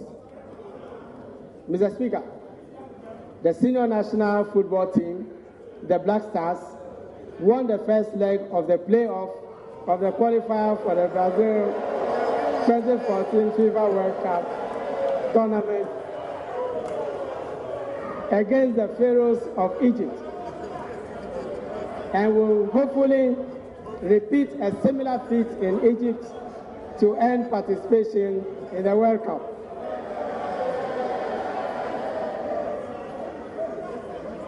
Mr. Speaker, to boost such performances, the ministry will expedite action on the construction of modern sports stadia and boxing gyms, the rehabilitation and the preparation of works for the construction of 10 sports senior high schools in all regional capitals and districts. Mr. Speaker, in 2014, the Ministry of Health will undertake the rehabilitation and expansion of various regional and district hospitals and polyclinics. These will include the completion of 20% upgrading of Reach Hospital into a functional regional hospital, continuation of the rehabilitation of the Bolgatanga Regional Hospital, and continuation of the construction and completion of civil works of 5 polyclinics in the Brong Ahafo region. Mr. Speaker, the Ghana Navy provided security for the offshore oil and gas fields, effectively monitoring and control our marine resources. The Navy will undertake the docking and maintenance of naval platforms to enable it effectively protect the nation's territorial waters. Mr. Speaker, the country suffered rampaging effects of occurrences of bush and market fires in various parts of the country. However, government $520 billion to augment the anti-bush fire and volunteer schemes, as well as 5,100 fire certificates were issued.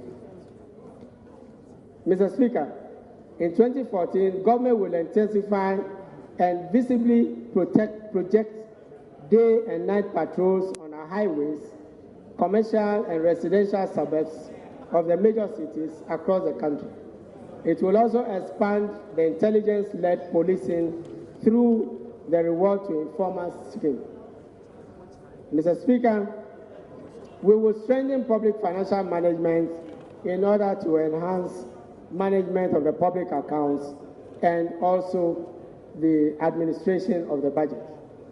Mr. Speaker, over the last 2 years, the Ministry of Finance has, under the accelerated fiscal decentralization reform, worked with the Ministry of Local Government and Rural Development to accelerate the fiscal decentralization component of the decentralization project. Mr. Speaker, in recent times, government has struck success in the implementation of the Livelihood Empowerment and Poverty LEAP projects, which is a flagship cash transfer project of the Ghana National Social Protection Safety. By mid-year 2013, the coverage had reached about 71,000 households in all 10 regions of the country. This will be pursued, and it is estimated that 150,000 households will be covered by close of the year 2014. Mr. Speaker, in conclusion,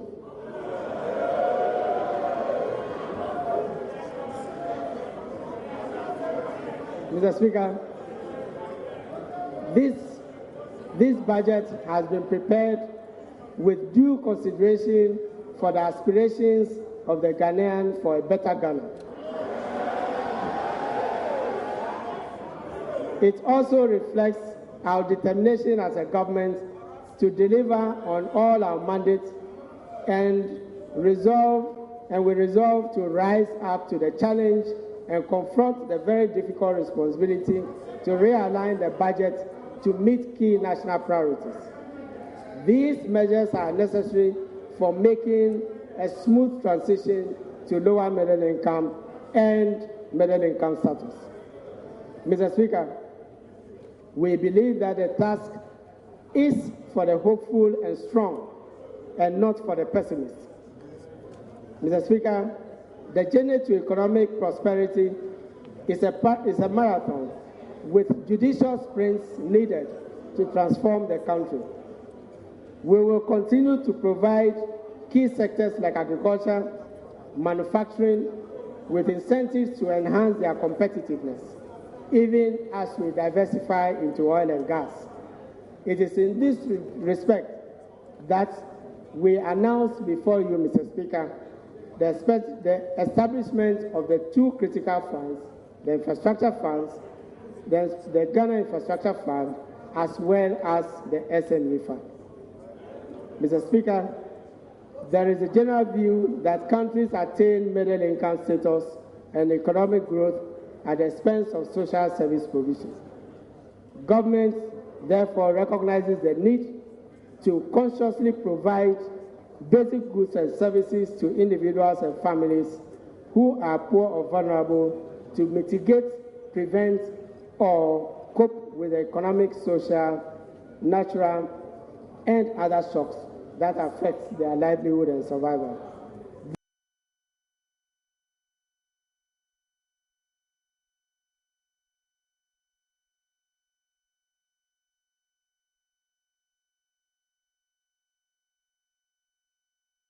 Of transparency as we tackle, accountability and other issues in relation to the initiatives that were announced by His Excellency the President.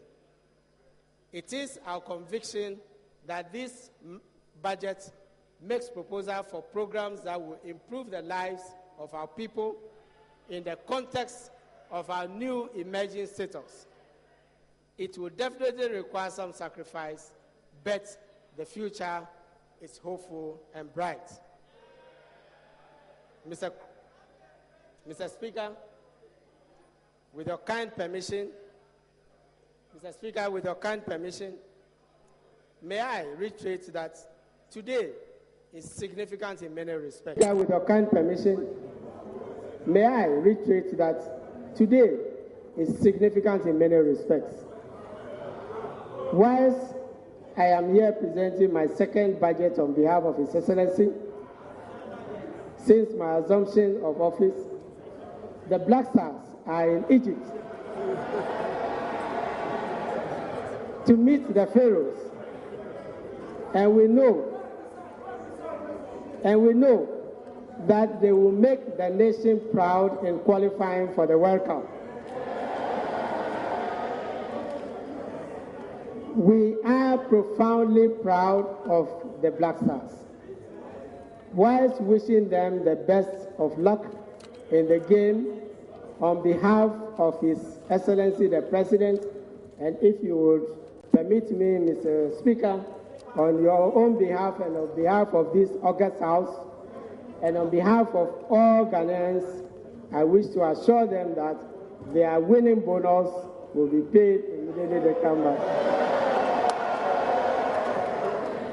Mr. Speaker, I beg to move. Thank you.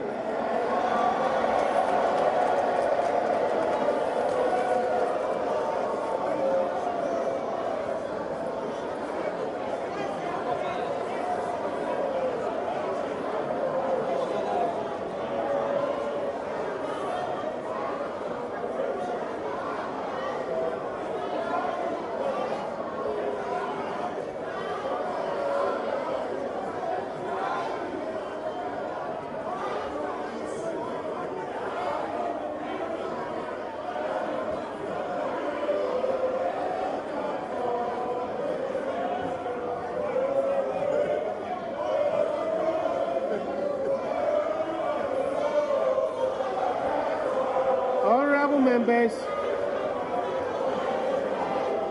honorable members,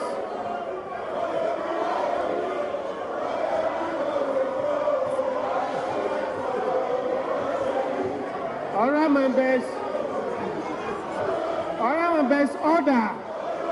Honorable members, let us have order. Honorable members, order. Honorable members, order for the last.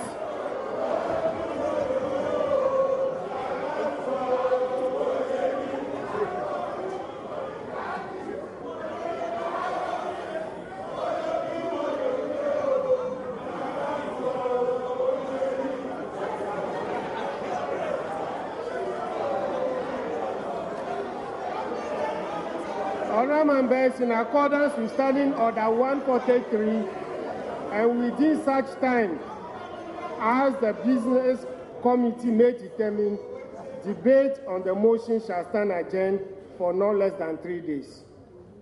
I also direct that part of the budget relating to the ministries and the relevant constitutional bodies shall stand committed respectively to the committees responsible for the subject matter, to which the heads of the estimates relate, for consideration and report in accordance with Standing Order 144.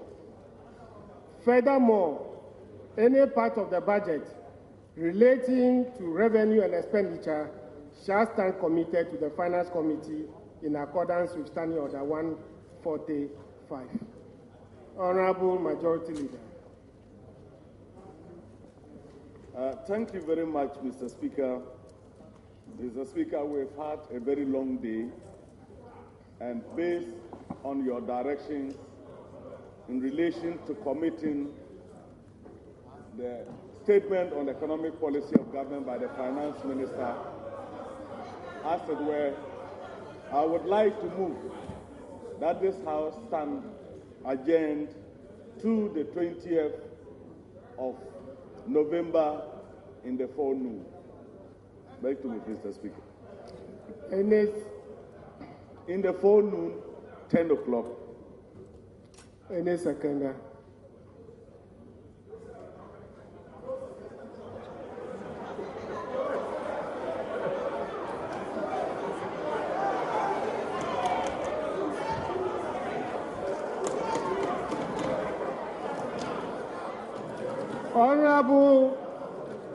Honorable Minority Leader, are you seconding?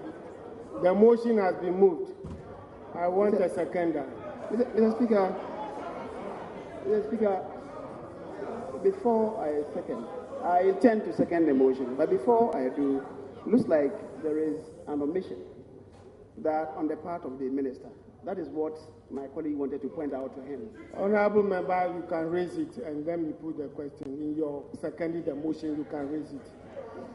Mr. Speaker, the minister ought to have come with a report on the petroleum inflows, and he should have submitted it because it's mandatory. That is why I was saying that.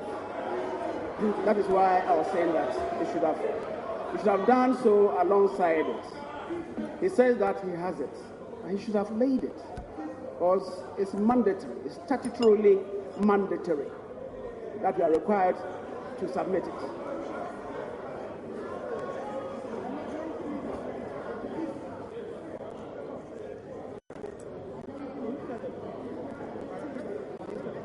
Honorable Minister, Section 48(1) of the annual of the Act 1815, that is the Petroleum Revenue Management Act 2011, states, Section 1 of subsection 1 states the minister shall submit an annual report on the petroleum funds as part of the annual presentation of the budget statement and economic policies of Parliament.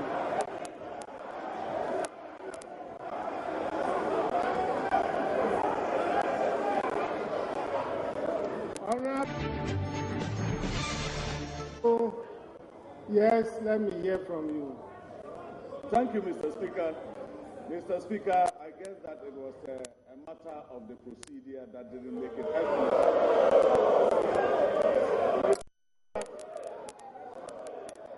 Mr. Speaker, the document...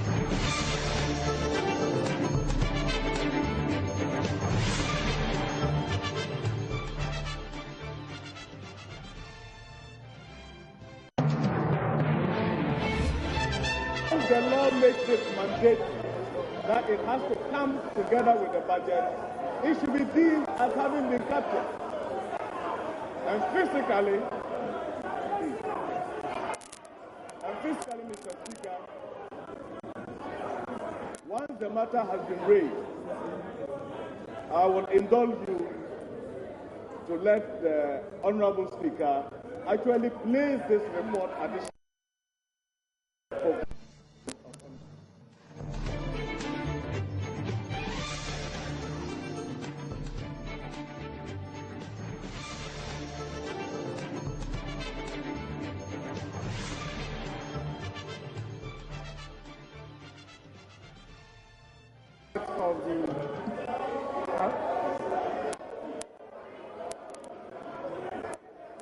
as part of the budget statement, and therefore I will vary the order of business and allow him to have it laid accordingly.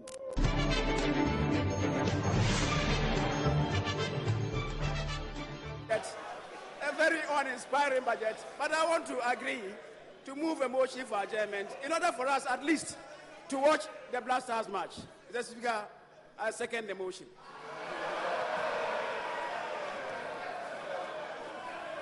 Majority Leader.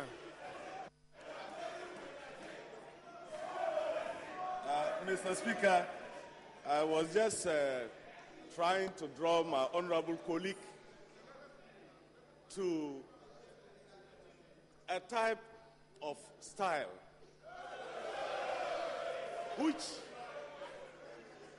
is very exciting for the public, but it has consequences for future procedure in the House. There are very good reasons why I chose not to make any comment in relation to what has happened. And if fairness requires it, and the motion was moved, one would have expected that the Honorable Minority Leader would second it without ceremony. But it's a question of style, as I've said.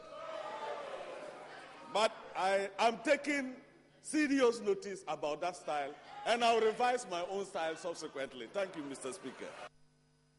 Honorable members, motion moved and seconded. I will put the question. As many as are in favor of the motion say aye. Those against say no. Honorable members, I will put the question again. As many as are in favor of the motion say aye.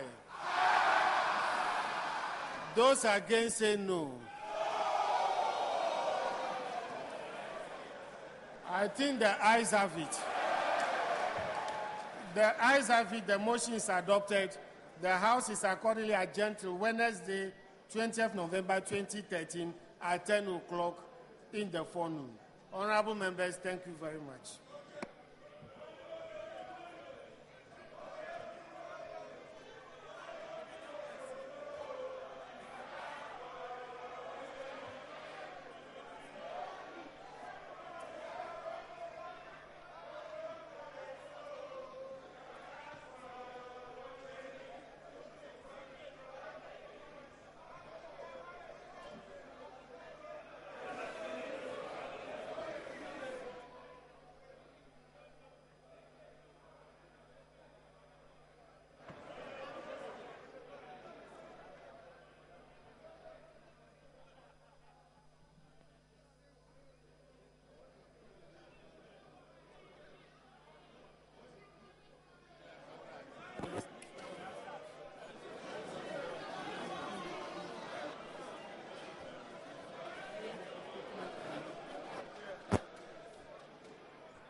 So you have heard the 2014 budget already.